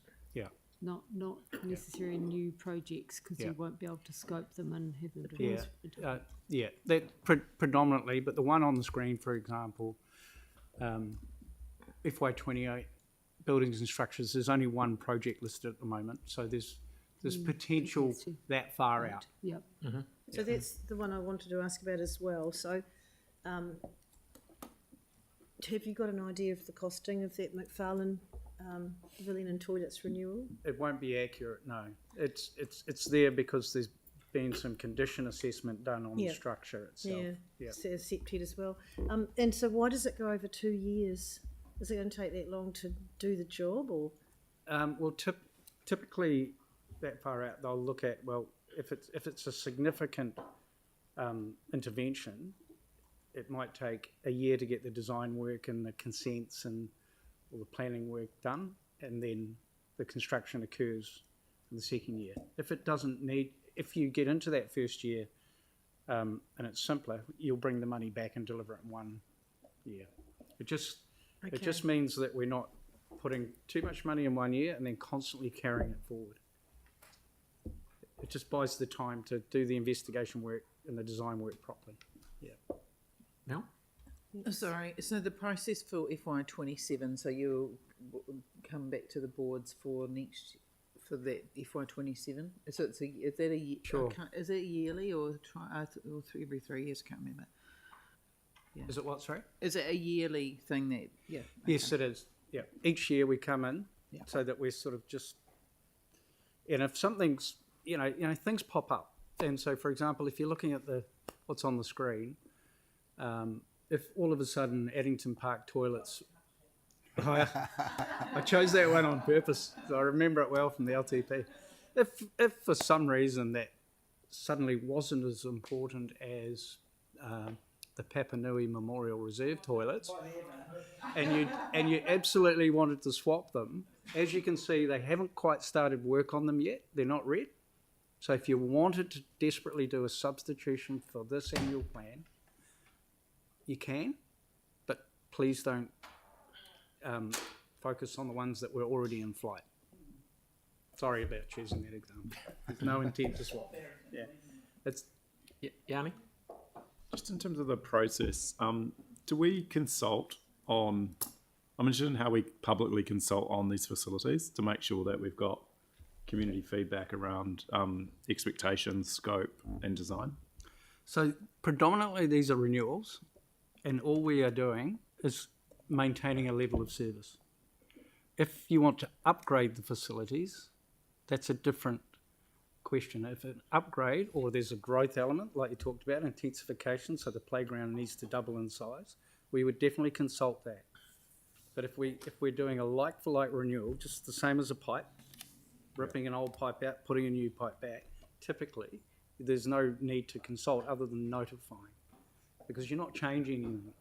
Can I just flag that this is an area of concern? I mean, the one I'm aware of, like in Linwood Park, you're talking about a really small, old, tiny little changing shed to something that's quite new and modern and quite a significantly bigger. Likewise, Lancaster Park is not really a renewal, it's more of a new facility. I do think, I do think we need to think about how we have consultation around these. Mark, please. Yep, just thinking of that like for like and upgrading. The Branston Park change facility and toilets that's listed there. There was a question I had in the LTP around not just upgrading or like for like, but making the toilets into a facility that could be accessed by the public as well. Is that what's sort of in mind with that Branston Park change facility and toilets? So sorry, what's your question? The question is the Branston Park change facility and toilets. Yeah. Rather than just being a renewal of what's existing. Right. Is it also in mind to then make that toilet available to the public outside of when that changing facility is being used? Well, certainly, whenever we do those kind of facilities, public toilets are considered. Yep. For example, the two that Yanni just quoted both have public-facing toilets on them. Yep. There's certainly a need in this area for that. So. The scope is typically worked out with the key stakeholders. Yep. For example, with those two, with the users, the primary users are the people that we collaborate with to make sure that we're meeting the modern day equivalent needs Yep. And then also In considering particular, gender neutrality with sports change facilities. Yep. No, very good, because the more than just the users of that facility would be the park users in this case. Absolutely. Okay. All good. Thank you very much. Thank you, Your Worship. Now it is Three Waters to provide feedback from their session of a couple of weeks ago.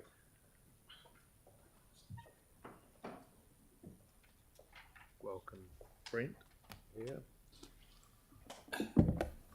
Yeah, sorry you've got me again because Gavin's away on leave. So, we'll go through the slides from that we've prepared following the feedback from the last session. Mm-hmm. So we'll. You can you switch it back See? to the.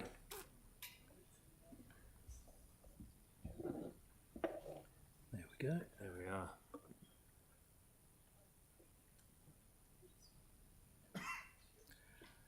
Okay, so as I said, this is following the feedback from the last session. So we've gone through and looked at some of the feedback we got then. Let me know if it does reflect what you've asked us to do. Just one rider on that. We've still got to do the work that Councillor Templeton asked for on looking at the trends for the OPEX and how that's affecting levels of surface. That'll come back at a later stage.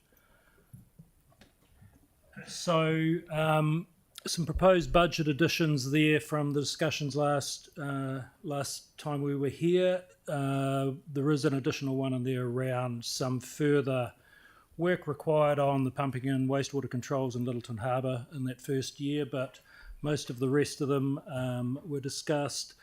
The new mains, the top one that was just getting a small amount per year to add on to renewals. It'll be DC funded, but it's just getting being able to upsize in when looking at future growth opportunities and where we see infill coming in.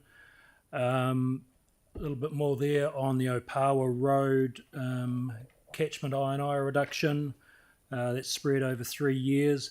The additional polymer plant is something that we need to do at the treatment plant aside from the other work that's going on there. We actually have 2 polymer plants running at the moment, and one of them we own, one of them we lease, so that's a permanent replacement for that, which is part of the treatment process. Wainui wastewater treatment plant, that's around the current siting of the treatment plant. It's on developers' land, and that's some funding there to work with the developer in terms of either purchasing that or relocating the system.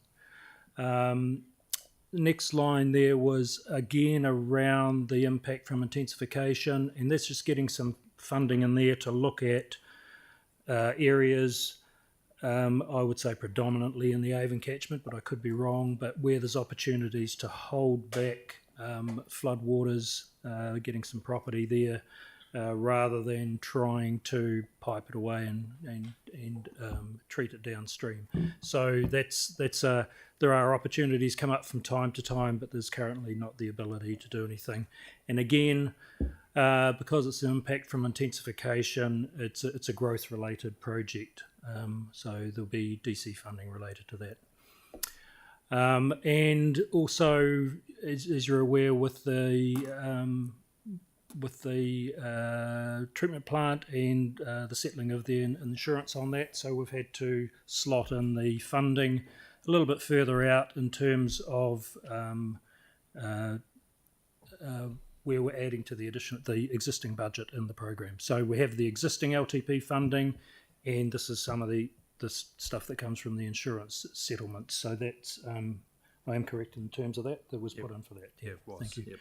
So it's sitting out about there. Now, looking at where that's sitting, don't panic about the timing there, because it may need to, depending on how fast we accelerate that project, we've got the ability to bring that forward, but it's sitting in there at the moment. And as I say, that was insurance funded, so So, Brent, I've just got a question. Is this, you're talking about the activated Yes, sludge? yeah. We got X number of dollars for the insurance settlement. Correct. And we have some in the LTP for some. Correct. And this is on top of That's that. on top. That's the insurance money going on top of what we already had in the LTP, but we need to show you the full amount. Right. Yeah. So the insurance is a revenue source, I would in broad terms, as opposed to. It was budgeted. No, that's wrong. Yeah. Sorry, Pauline, do you have a question? Clarification on the urban stormwater detention facilities from intensification, and if some of that's or all of it's going to be funded from DCs, why do we not just have a net figure there? Because we always show our budgets in gross funding, and the revenue is a separate calculation. So you'll see the revenue assumptions elsewhere in the LTP and the annual plan as to, and I think it sits within the DC policy as to what's gone into there. But if it is coming from external funding, and that's why we're going to have that other separate conversation around the NZTA funding as well. So you build up your budget with gross funding, and then look at how the revenue impacts on it. Yeah, it might be quite good if we just had a wee note in beside or an asterisk when. As to the funding source. A gross figure, because otherwise we look at it and we go, well, that's a rate impact, and it's not actually necessarily. When we get to the final slide, we've calculated rates impact, and we'll double check that to make sure we haven't double accounted for that. Okay, thank you. And sorry, one last one from me. That Littleton Harbour wastewater, after we've spent $1 zillion doing that, this is not part of what we've just spent a lot of money on. This is probably from per our side of it. Yeah, and correct, Mr. Mayor, and that's to a bit of an upgrade in terms of the control systems, which were existing. So we've done the other work, and now it's just upgrading that to get better functionality and operations. Thank you. Thank you. Yeah. Has been for a long time. No. Oh, sorry, Diamond Harbour. I mean. Diamond Harbour is, yeah. That would be a future project in terms of water and waste. I meant Diamond Harbour. Yeah. Some proposed rephasing as well. So just depending on where we're at with some of these things, and also in terms of the biogas, particularly where we've had a result come in on the tender that we've had to rethink what we're doing there. So you'll see that some have been pushed out, some have been pulled back, just depending on where we're at with some of the projects. So for Ferrymead, for example, it was FY30. It's been pushed out to FY31 with a bit of residual after that. That's really around timing and current views in terms of what Michelle does in terms of demand management. Pumping station renewal, that's just been brought forward. The funding was sitting there. The biosolids dewatering belt, that was further out in the program originally, but we're bringing that forward to try and align with the work on the trickling filter replacement, because there will be more biosolids produced as a result of that process. So it's a good time to bring that in. Biogas, as I say, we did go to tender. We're just rethinking the scope of that at the moment, so that's been pushed out in the meantime. Some $5 million of the Akarai scheme has been pushed out to FY30. We've just basically redone our forecasting on those, and as a result of that, it's gone out. Salon Street pump station's the opposite. We're progressing well on that, so we've brought that project forward, and you may remember that that's around the program of reducing overflows. Eastern Pump Station 21, Eastern Terrace, that's or Eastern Wastewater Upgrade, sorry. That's been pushed out, not required at the moment. And then again with the activated sludge plant, that's around just rephasing now that we've pushed the go button, is getting money in the right years so that we're not having massive carry forwards. So that's what's happening there. Before you, yep. Sarah now, yeah. Can I just check the figures you've got there for Akaroa? You've said that it's been pushed out, but the numbers indicate it's been brought forward. I think the brackets and things that are in the wrong place. Sorry, apologies, councillor. Other way around. Yeah. Oh, obviously so- going to spend a bit more now than, yeah. Oh, so we have brought it forward to do more work now. That 5 million's been brought forward to there, yes. Oh, because, okay. Yeah, I and wasn't sure if and the this- numbers were wrong or if the commentary was. Sure, yeah, apologies for that. And of course, it doesn't show, this is only the movement, it doesn't show the whole thing. And the I&I work Yes. in Akaroa? Actually, Is there enough to get that I&I down? yes, it is, and I've just noticed there is actually, we're quite a way through the inspections now, and there's about to be, just going to let the community board know, but there's about to be some letters go out to some of the areas where we've got concerns and start fixing those. So it's, we found a few things, yes, aside from issues with our own networks. Yeah. Oh, that's great. Thank you so much. So it was a well worth exercise going through. Absolutely. And I can remember one property I had here in Christchurch, we got letters one year about sorting out gully traps and things. So I think it is worthwhile in terms of areas where we have questions over our capacity. Great. Some more rephasing there. I won't go through them all, but there's some going out, some coming back.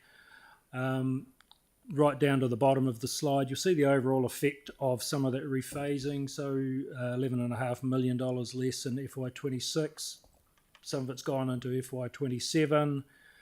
Some of the impact of putting that insurance money in sitting in FY28 and beyond, and then reductions further out. So we're trying to get that whole balance, but also match it with our current phasing of the projects and the deliverability and that sort of thing. So there's been some good gains there, I think. Yeah, thank you.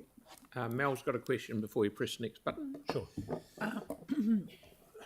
Will this go to the community boards that are out that have the changes so they can see? Yes, we will, but I don't have a timing on that. I'm not sure whether we'll get out there with when transport go around or not, but I'll be talking to Gavin when he gets back to try and do the same thing and say, hey, here's what's happening with these projects. Yeah, because I want to know especially more. your main ones, yeah. I want to know more about the Weir Place one because it's been moved out over since Phil Clearwater was here. Sure. This keeps moving. Okay, Councillor, I'll make a note of that one. Yeah, so as I say, it's there's the overall impact at the bottom there.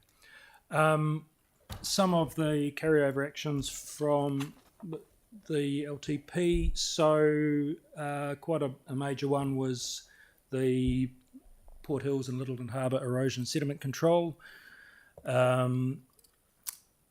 were asked to reinstate the funding in this current year and then look at ongoing funding for the project to be consulted on. So that would be the effect of raising that back up to $1.2 million per year. So it would be additional funding from FY28 onwards of those various amounts. And that's to carry on with the work that is keeping a lot of the sediment out of the harbour and the Heathcote River, which has been pretty successful to date. And the next one there was we were asked to look at the programs for water service mains and submain renewals. What we've proposed here is to increase the funding in FY26 and 27, and that will give us then time to re-look at the figures and then re-look at the what happens from FY28 onwards through the next LTP. But that would give us an increase in what we propose to do, and we'll align that with the work that Michelle's doing on leak detection and the other work on asset life. Aaron? Would putting more money into some of these renewals earlier be detrimental until we get the leak detection work back? Councillor, so there's two things there. One is the leak detection work, which does generate some renewals, but sometimes it just can be doing a repair, a patch, which is OPEX. A lot of this is more driven by the data coming from asset management, where I think we did show here there was a bit of a bulge in the replacement program going up to about FY 34, and this will help to bring that back and smooth it out.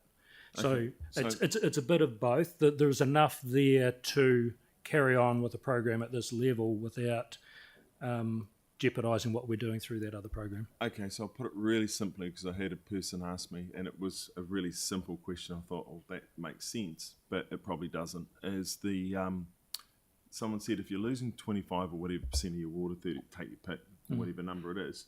If you know you're losing that much, you must know where you're losing it. Why don't you just go fix those bits?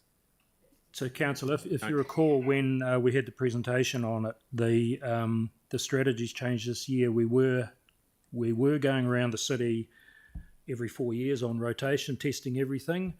Through the flow metering that you might be talking about, we're actually targeting set zones and just working on those until they come down within what we think is an acceptable level. So the program is helping to inform this work, but this gets us there faster. Right. Yep. So it's not simple.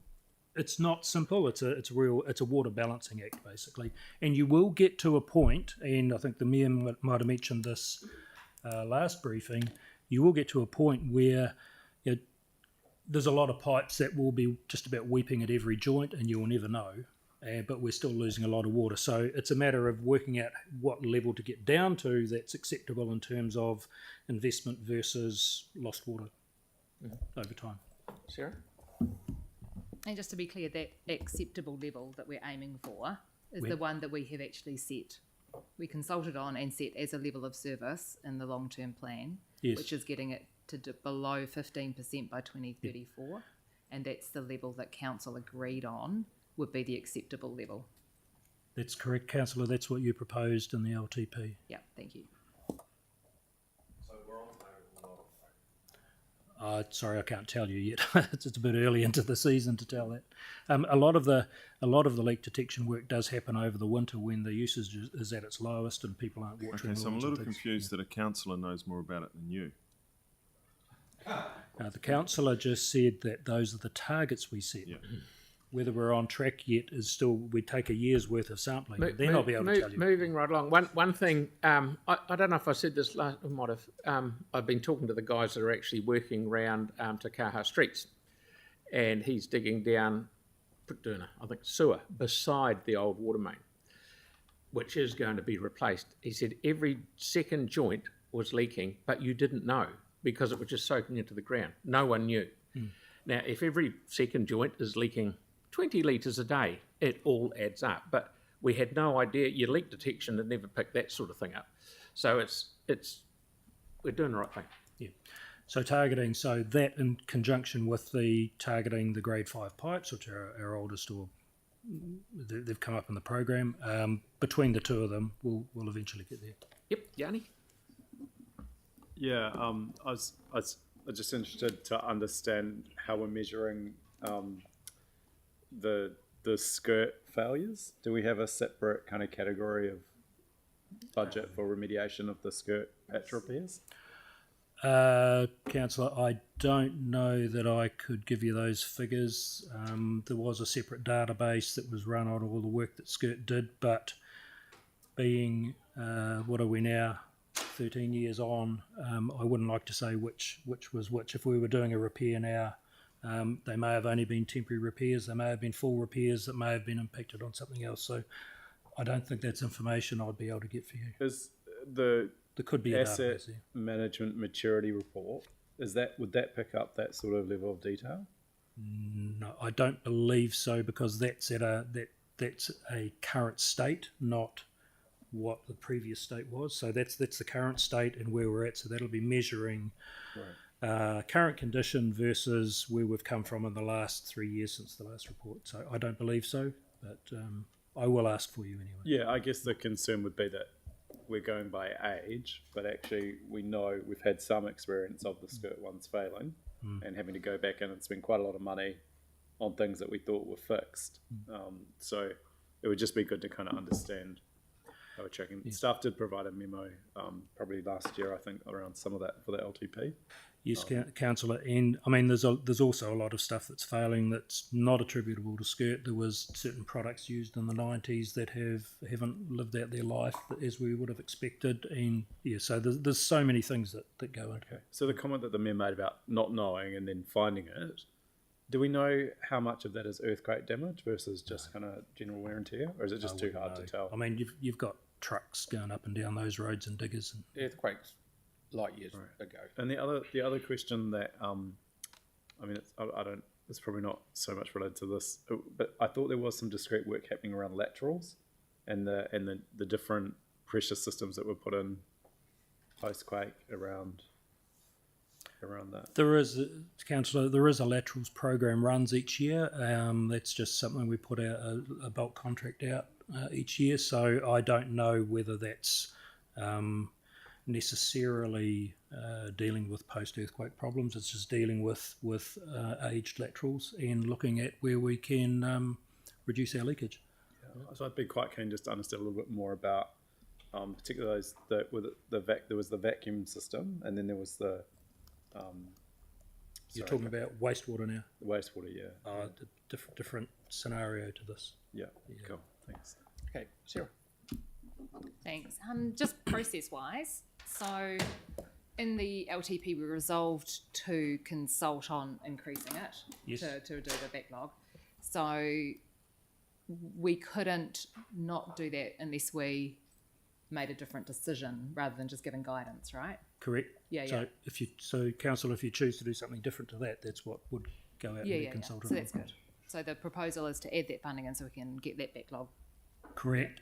And if you choose to do more in those outer years, then that would be what we consult on. Okay. So yeah, I'd like to indicate that I would like us to consult on doing all of that, but yeah. Okay. Righto, gentlemen. So in summary, there's our current capital program as it sits at the moment across the 4 activities. And that's the net change there. So you'll see that, and we will double check around those, the DC and the insurance funded parts to make sure we are there. But you've got a net reduction in the impact on rates in that first year and a very slight increase in FY27. And you'll see where some of those other bigger figures hit further out. So that brings us to an adjusted proposed budget there for capital works for Three Waters. Thank you very much. Mark, question, and then Aaron. Thank you. Just wanted to check all this sort of projection out to all these years. This will be affected by the Two Waters type decision that we'll be coming up with? Councillor, know that the two Waters, Three Waters water reform decision, the levels of service remain the same. The budget will remain the same in terms of what we've got on here to achieve our requirements, our regulatory requirements, and our level of service requirements that council has passed in the past. Cool. Thank you very much. Oh, sorry, Aaron. Yeah, sorry. Yeah, got 2. One's a follow-on to that, because once we know what our Two Waters model looks like, could these prices potentially go up or down? Councillor, a lot of the prices are driven by the market, so all our work is tendered anyway. And is it going to stay that way? I would envisage that it would, and in previous discussions it's either been an in-house model or a CCO type model, but all our work gets tendered out anyway because we don't deliver stuff ourselves in this capital area. Yeah. But are you doing work around, are we better off or not better off in the longer term to go back to an in-house waterworks model or not? Like some councils must be looking at that going forward, because if there's $250 billion worth of water work to be done in New Zealand, as some of the estimates are at, contractors are going to be in short supply. We are going to be coming back to you soon around the water reforms as to our reading of the legislation and what we're going to suggest, because we do have to go out and consult on a preferred delivery model. All I would say is that with this capital works, we've slowly been ramping up over a number of years so that the contractors can keep up.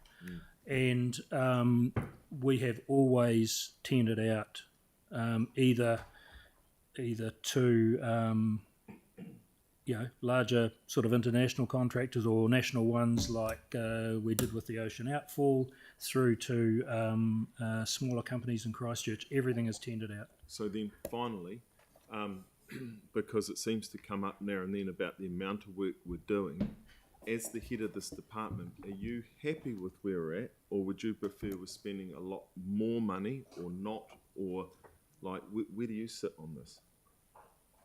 Where do I sit on this? I think we have constrained budgets, but I mean, would you be thumping your hand on the table going, look, our budget should really be double this year, setting the city up for failure, if you knew that? I'm quite comfortable with the budgets in terms of you are right, there's always a balance, but we do have to do work to maintain our regulatory compliance, which we do. And we do have to, as Councillor Templeton's proposed, we do need to make sure that we keep ahead of our ageing asset. Mm-hmm. So it's a good balance in terms of that. And where we find, within a financial year, where we find we do have a bit of extra capacity, we have the ability to, there's always jobs that get slowed up, we will park those up and bring something forward. So over a period of time, if that continues and we need to go at a faster rate, then we'll present that back in the next LTP. So I'm comfortable with this at the moment. Thank you. Thank you, mate. Okay, all good. Thank you very much. Are you done? You more? I think you've got one. Thank you, Your Worship. Look, really, just very briefly, there's some more sessions next week and the following week, where we come back with Transport Mark 2, Mark 3, and then through November and down into December, a series of briefings as well. We will be bringing back what the finances look like once the budget build and the capital profiling has been done.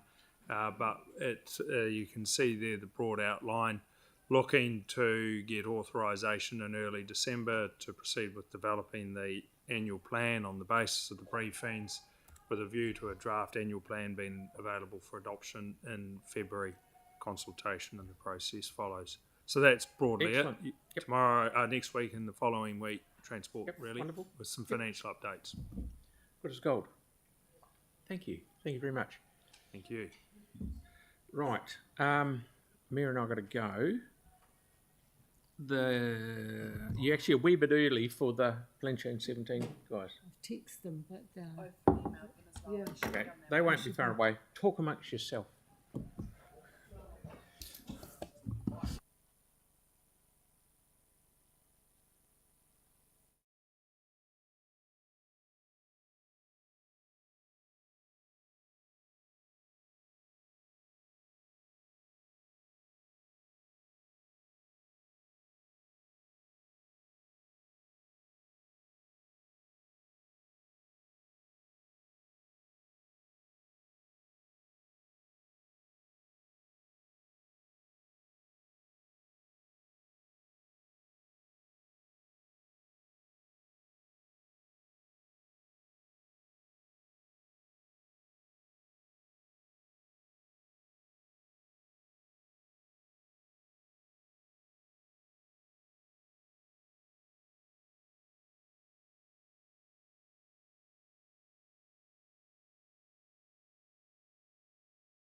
Are you able to? Oh, here's John. Right, we can kick away. Welcome.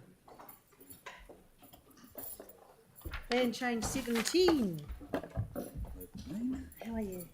Good. This is flesh, isn't it? Must be Mary set up. Mary's Need got a few that. more colours. Lost a few. All right. Thanks for coming down early. Feel good. Over to you. Thank you, Madam Deputy Mayor. Thank you, councillors.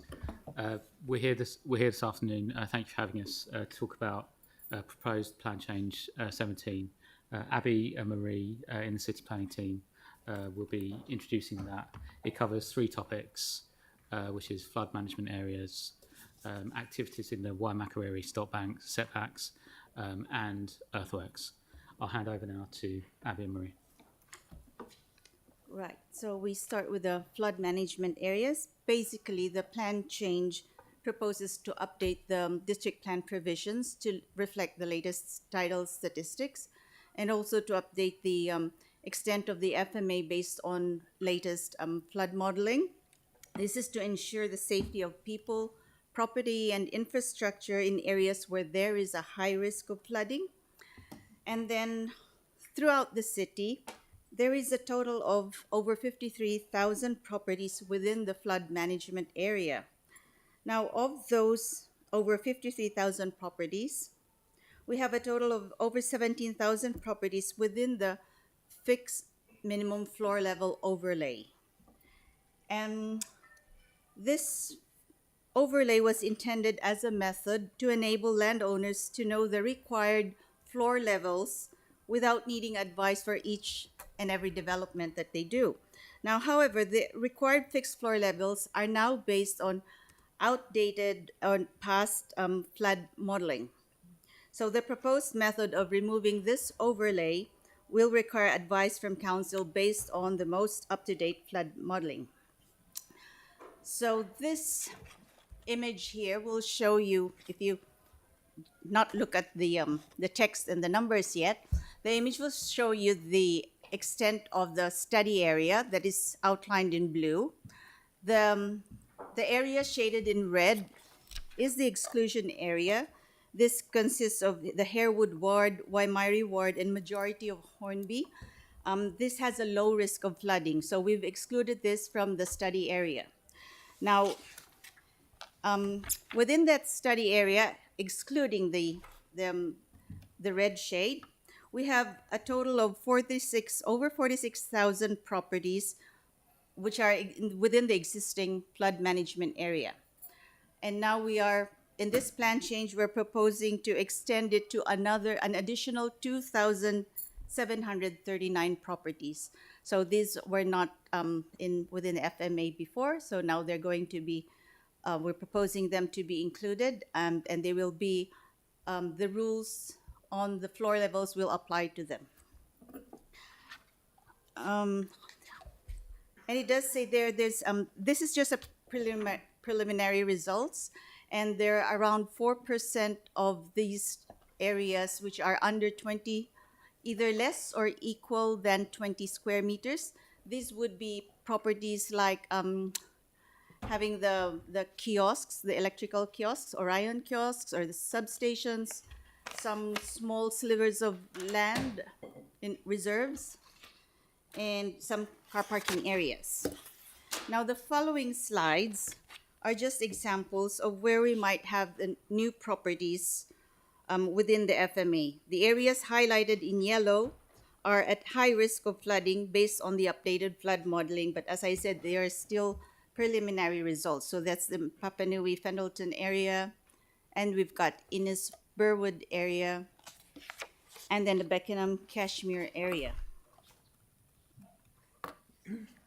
So this plan change also proposes to amend the planning maps in the district plan to align with the Waimakariri River stop bank setbacks shown on the planning maps with the actual location of the stop banks on the ground, following works on ECAN's Waimakariri Flood Protection Project, which was completed back in 2019. As you can see here, the slide illustrates a gap in the rules downstream of the Waimakariri River east of the motorway, and the overlapping of rules within the Waimakariri flood management area, which is bounded by the primary and the secondary stop banks. So this slide will show that we will propose to reinstate and update the rules downstream of the motorway and also tidying up the rules within the Waimakariri flood management area upstream of the river.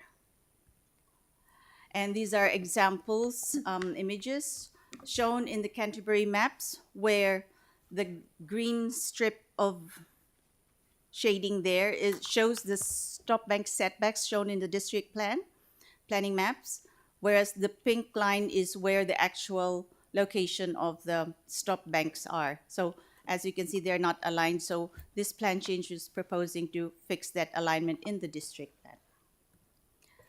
And we move on to Abby on earthworks. Okay, earthworks. So the proposed changes to the earthworks provisions are to ensure the rules are clear and up to date, ensure there's up-to-date provision for recovery from earthquakes, address issues with effects on land drainage, and ensure provisions to consider effects from all natural hazards, address effects on the privacy of neighbouring properties, increase volumes of permitted earthworks, and address issues with sediment migration into waterways. Now, these are really long and detailed slides. Some of these are pretty self-explanatory, so I'll skip over the ones that are self-explanatory, but if you want to ask questions at the end, I'm happy to go back and give more detail. That one's a self-explanatory one, so is that. One of the important ones is that it will address the effects on land drainage to ensure provision to consider effects for all natural hazards. At the moment, permitted activities, we can't consider effects on neighbours from displacing flood water. So this will put it as a permitted activity standard, and it will also put it as a standard for those works that are associated with building consent. We'll also amend the relevant policies and matters of discretion to allow us to consider all hazards in earthworks, including all sources of flooding, including rising groundwater, which isn't there at the moment, but there is evidence that in some areas in the city the groundwater may be rising, so we really do need to consider it when we're doing earthworks.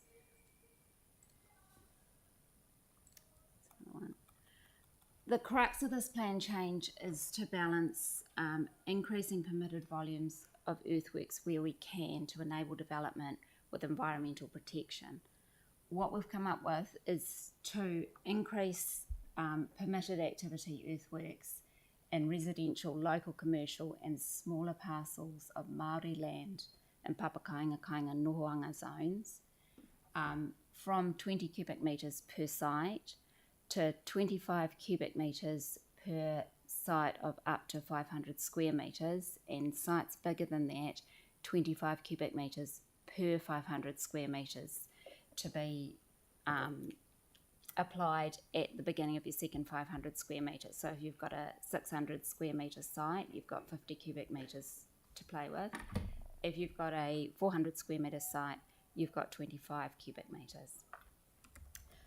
These volumes are proposed to avoid a situation where the district plan standards for clean soil could be less permissive than the permitted activity standards within the National Environmental Standard for assessing and managing contaminants in soil to protect human health.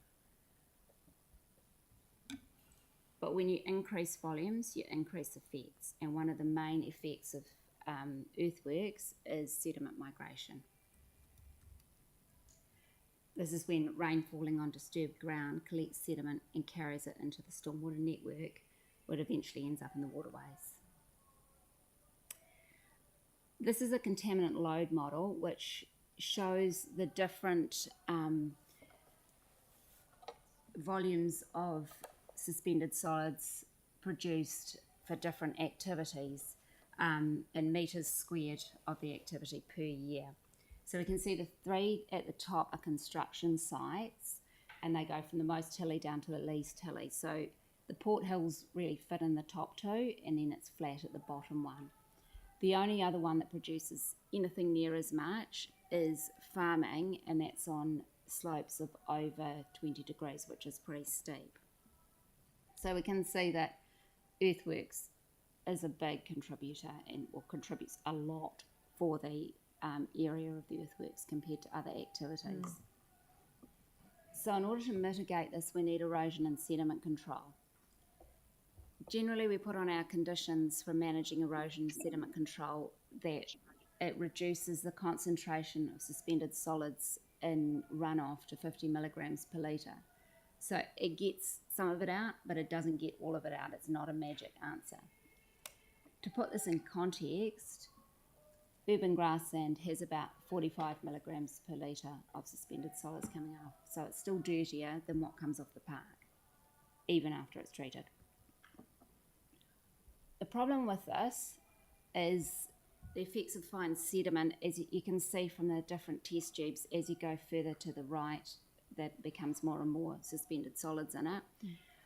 When the river starts to get like this, it reduces the clarity so that the light can't get through, which reduces photosynthesis. When you reduce photosynthesis, you reduce the amount of oxygen going into the water.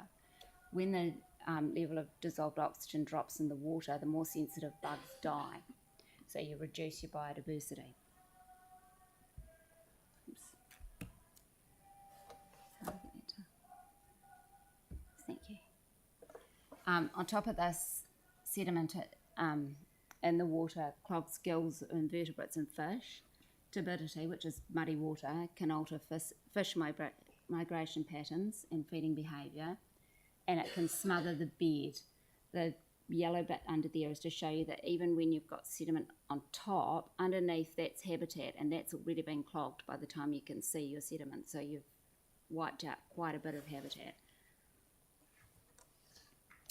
Council has some responsibility for this. We've got a strong direction from regional and national planning documents to manage effects on freshwater bodies to protect water quality. We've got the National Policy Statement for Freshwater Management Hierarchy of Obligations, which puts the wellbeing of water bodies and freshwater ecosystems at the top, followed by people's drinking water needs, and then followed by the ability of people and communities to provide for their social, economic, cultural wellbeing now and in the future. So that's where earthworks falls in that third category. The Canterbury Regional Policy Statement, Objective 7.2.3 states that the overall quality of fresh water in the regions is maintained or improved, and that the life supporting capacity, so if you think of the dissolved oxygen in the water, which supports life, the ecosystem processes, so think the fish migration and photosynthesis, and the indigenous species and associated freshwater ecosystems, which is the whole lot, are safeguarded. Council has a stormwater network which collects stormwater and transports it into the waterways into ground. We have a discharge consent for the stormwater network, and it sets standards for receiving water bodies, which are attribute target levels. We monitor the compliance with this consent by undertaking water quality monitoring, and what the monitoring shows is that 12 out of 17 of our sites exceed the target limits for fine sediment, and during wet weather, the levels of suspended solids are well exceeded. So we have a problem. We've had a look at several options on how to deal with this, and what we've come up with is that we need to add erosion and sediment control standards to permitted activity standards. Now, they are actually already required. If you drain into the council network under the bylaw, you should have erosion and sediment control. We'd like to put them into the permitted activity standards as well, because they're easier to implement, and it will just line up all the documents. On top of that, removing exemption 8.9.3.4, which is the exemption that allows earthworks that are subject to a building consent not to have the permitted activity standards apply. So under a building, you can do pretty much what you want. It is at the moment, meaning that we can't enforce it under the RMA. It is still enforced under the Building Act and the Stormwater Bylaw, but the RMA is a stronger enforcement tool. It will also remove the exemption. When we remove exemption, it will also remove the allowance for sites with a gradient steeper than 1 in 6 to be permitted. At the moment, anything that isn't under the building consent isn't allowed on a 1 in 6. You have to get a consent, and now this will require anything that is on a hill to get a consent.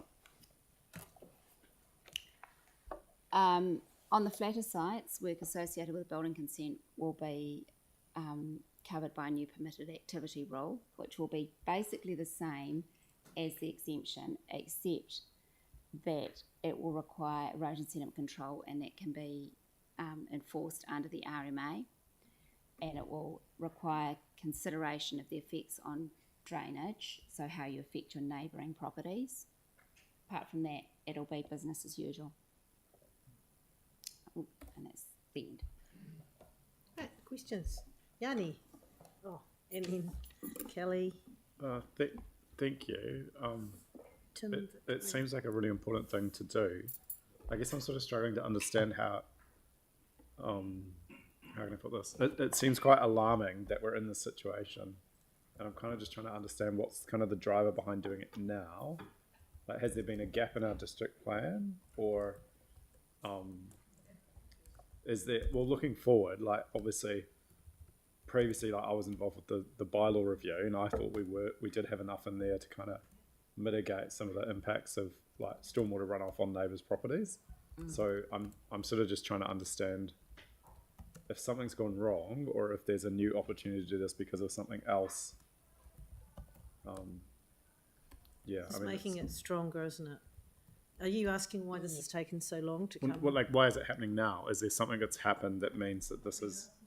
We have been asking for it for a long time, and also the zone committee and part of our discharge consent as well. But do you have anything to add to that? There are a couple of things. The message we got from compliance is we need more people on the ground to actually enforce it. Right. The second thing is that the bylaw is great, but we actually only see that we see these people applying for connection, but they usually apply for connection after the house is built, so after the worst of the work is done. So the only way they get caught before then is if there's more people on the ground. Okay, so I have flagged if we needed more people in the past. I'm happy to support that through the annual plan.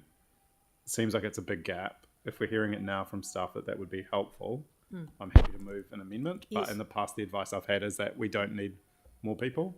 The other thing that came to us as part of the zone committee reports was a discrepancy between the powers that ECAN have in terms of their assessment versus us, and they gave examples, I think, in Matthews Road and in the scrap metal dealer in recycling in Garlands Road, where when we inspected it, we said it was compliant.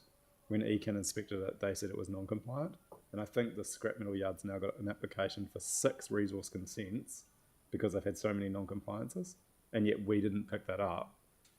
So I'm just trying to kind of understand, like, how does this relate to the ECAN's role? Because I thought one of the options the zone committees gave us was that we should ask ECAN to do more of the work in this space because they had the ability to be stricter in terms of what they required than us. But I might have misunderstood that. My understanding is that we work under the same act, so we should have the same ability to be strict, but I am not the lawyer, so I'm not entirely sure. Anything that is draining into our network, we are responsible for, and ECAN holds us responsible. So unless we get rid of our consent to discharge and go, not us, it's all on you, ECAN, there's not much, we can't pass that responsibility on to ECAN. Okay, thank you. And just a question on compliance staff. Do you have enough now, or do you need more? The compliance people asked for 2 more full-time equivalent. They're what? They wanted 2 more. 2 more? Yeah. Okay, so that's something we should note in our annual Yeah, plan. I think compliance can come back in as part of the annual plan process and cover that aspect. That'd be really good, John, thank you. Kelly? You had a question, yep. Thanks for that. Really interesting. Is the change in regulation likely to increase the costs to builders at all? From what they're currently doing? Yep, it will increase costs on the hill. Because Substantially or? not hugely. Yeah. We're looking at about 80 buildings a year that will now have to apply for resource consent. So resource consent is somewhere in the region of 2,000 up, depending on the complexity of it. Overall, it's a cheaper option for society in general. Yeah. But the costs that do come will come on developers. Yeah. So in terms of pre-existing dwelling, you know, if it rains, natural servitude, the water sort of goes onto a neighbouring property, do we take consideration of that at all? You know, because some people might not have developed grass and gardens and things on their property. I mean, is there any way to regulate the soil coming off properties there or measure it in its effect? Not under the earthworks rules, no. Yeah, okay. There is a legal principle of natural servitude. Yeah. But, also, if you don't have that, then you can't discharge stormwater onto other people's property. Yeah. No, but you're talking Natural about servitude seldom applies, but yeah. does Okay. sometimes. Yeah. It's an education. Thank you. Yeah.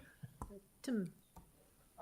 Just on the flood management pictures, one of them that you've got here, that minimum glory will overlay with the FMA to be removed. Why would we be removing them? It seems that the issues actually, the flooding.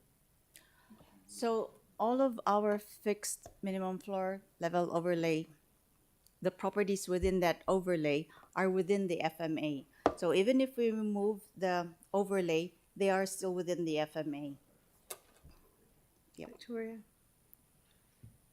Oh, my question was around resourcing and compliance, and it's been answered. Thank you. Sarah? Kia ora, thank you. Just a bit of additional information. The stuff makes sense, so thank you for all the work on it. When it comes to those additional areas that were highlighted in yellow that are now probably subject to flooding that may not have known it, now that we have information in a report about those properties, I'm just checking. I'd heard that we're now legally obliged to make sure that that's available on everyone's LIMS now. So Yes. if there's a report, we're legally obliged, even if it's not necessarily. Yeah, is that right? So there's been a rule change or something in there that means Well, everything so now goes on. Currently, all properties within the FMA, they are in the limbs. Yeah. They are identified in the limbs. So if we add another couple of thousand properties. Yeah, I thought then- it was just then- that, not just the FMA stuff, but individual properties now. I'd heard that, like, if there's a report that indicates a property might be subject to a hazard or something like that in a report that the council holds. So Yeah, I need to yeah. find out where I found that from. It Yeah, was, we might, 'cause someone need sent to me a come message back. saying, Yeah, we can come back to you on that question. So it's a timing question about if you have a report, does it go on the limb before the plan change? yeah, Goes through? I think that, Yes. and I think it does now, doesn't it? If there's a report that indicates there's a hazard of some I see sort. Mr. Pizzy standing up. I just thought someone sent me something the other day and I couldn't find it again. Yeah, there's nothing new about that. That's just a description of the council's obligations under Lagoima. If the council holds information about the particular characteristics of a piece of land, the council's obliged to disclose that on a limb. Yeah. So that exists. That obligation applies to any reports the council holds. Okay, cool, thanks. Excellent. Any other questions? No? All right. Thank you very much. That concludes our report. Yes, I know there's 5. I think is Mary coming back? Yeah. So we just need 5 minutes once we've disconnected. Would you like with me them. covering that? And then it will be upstairs. Thank you. Thanks.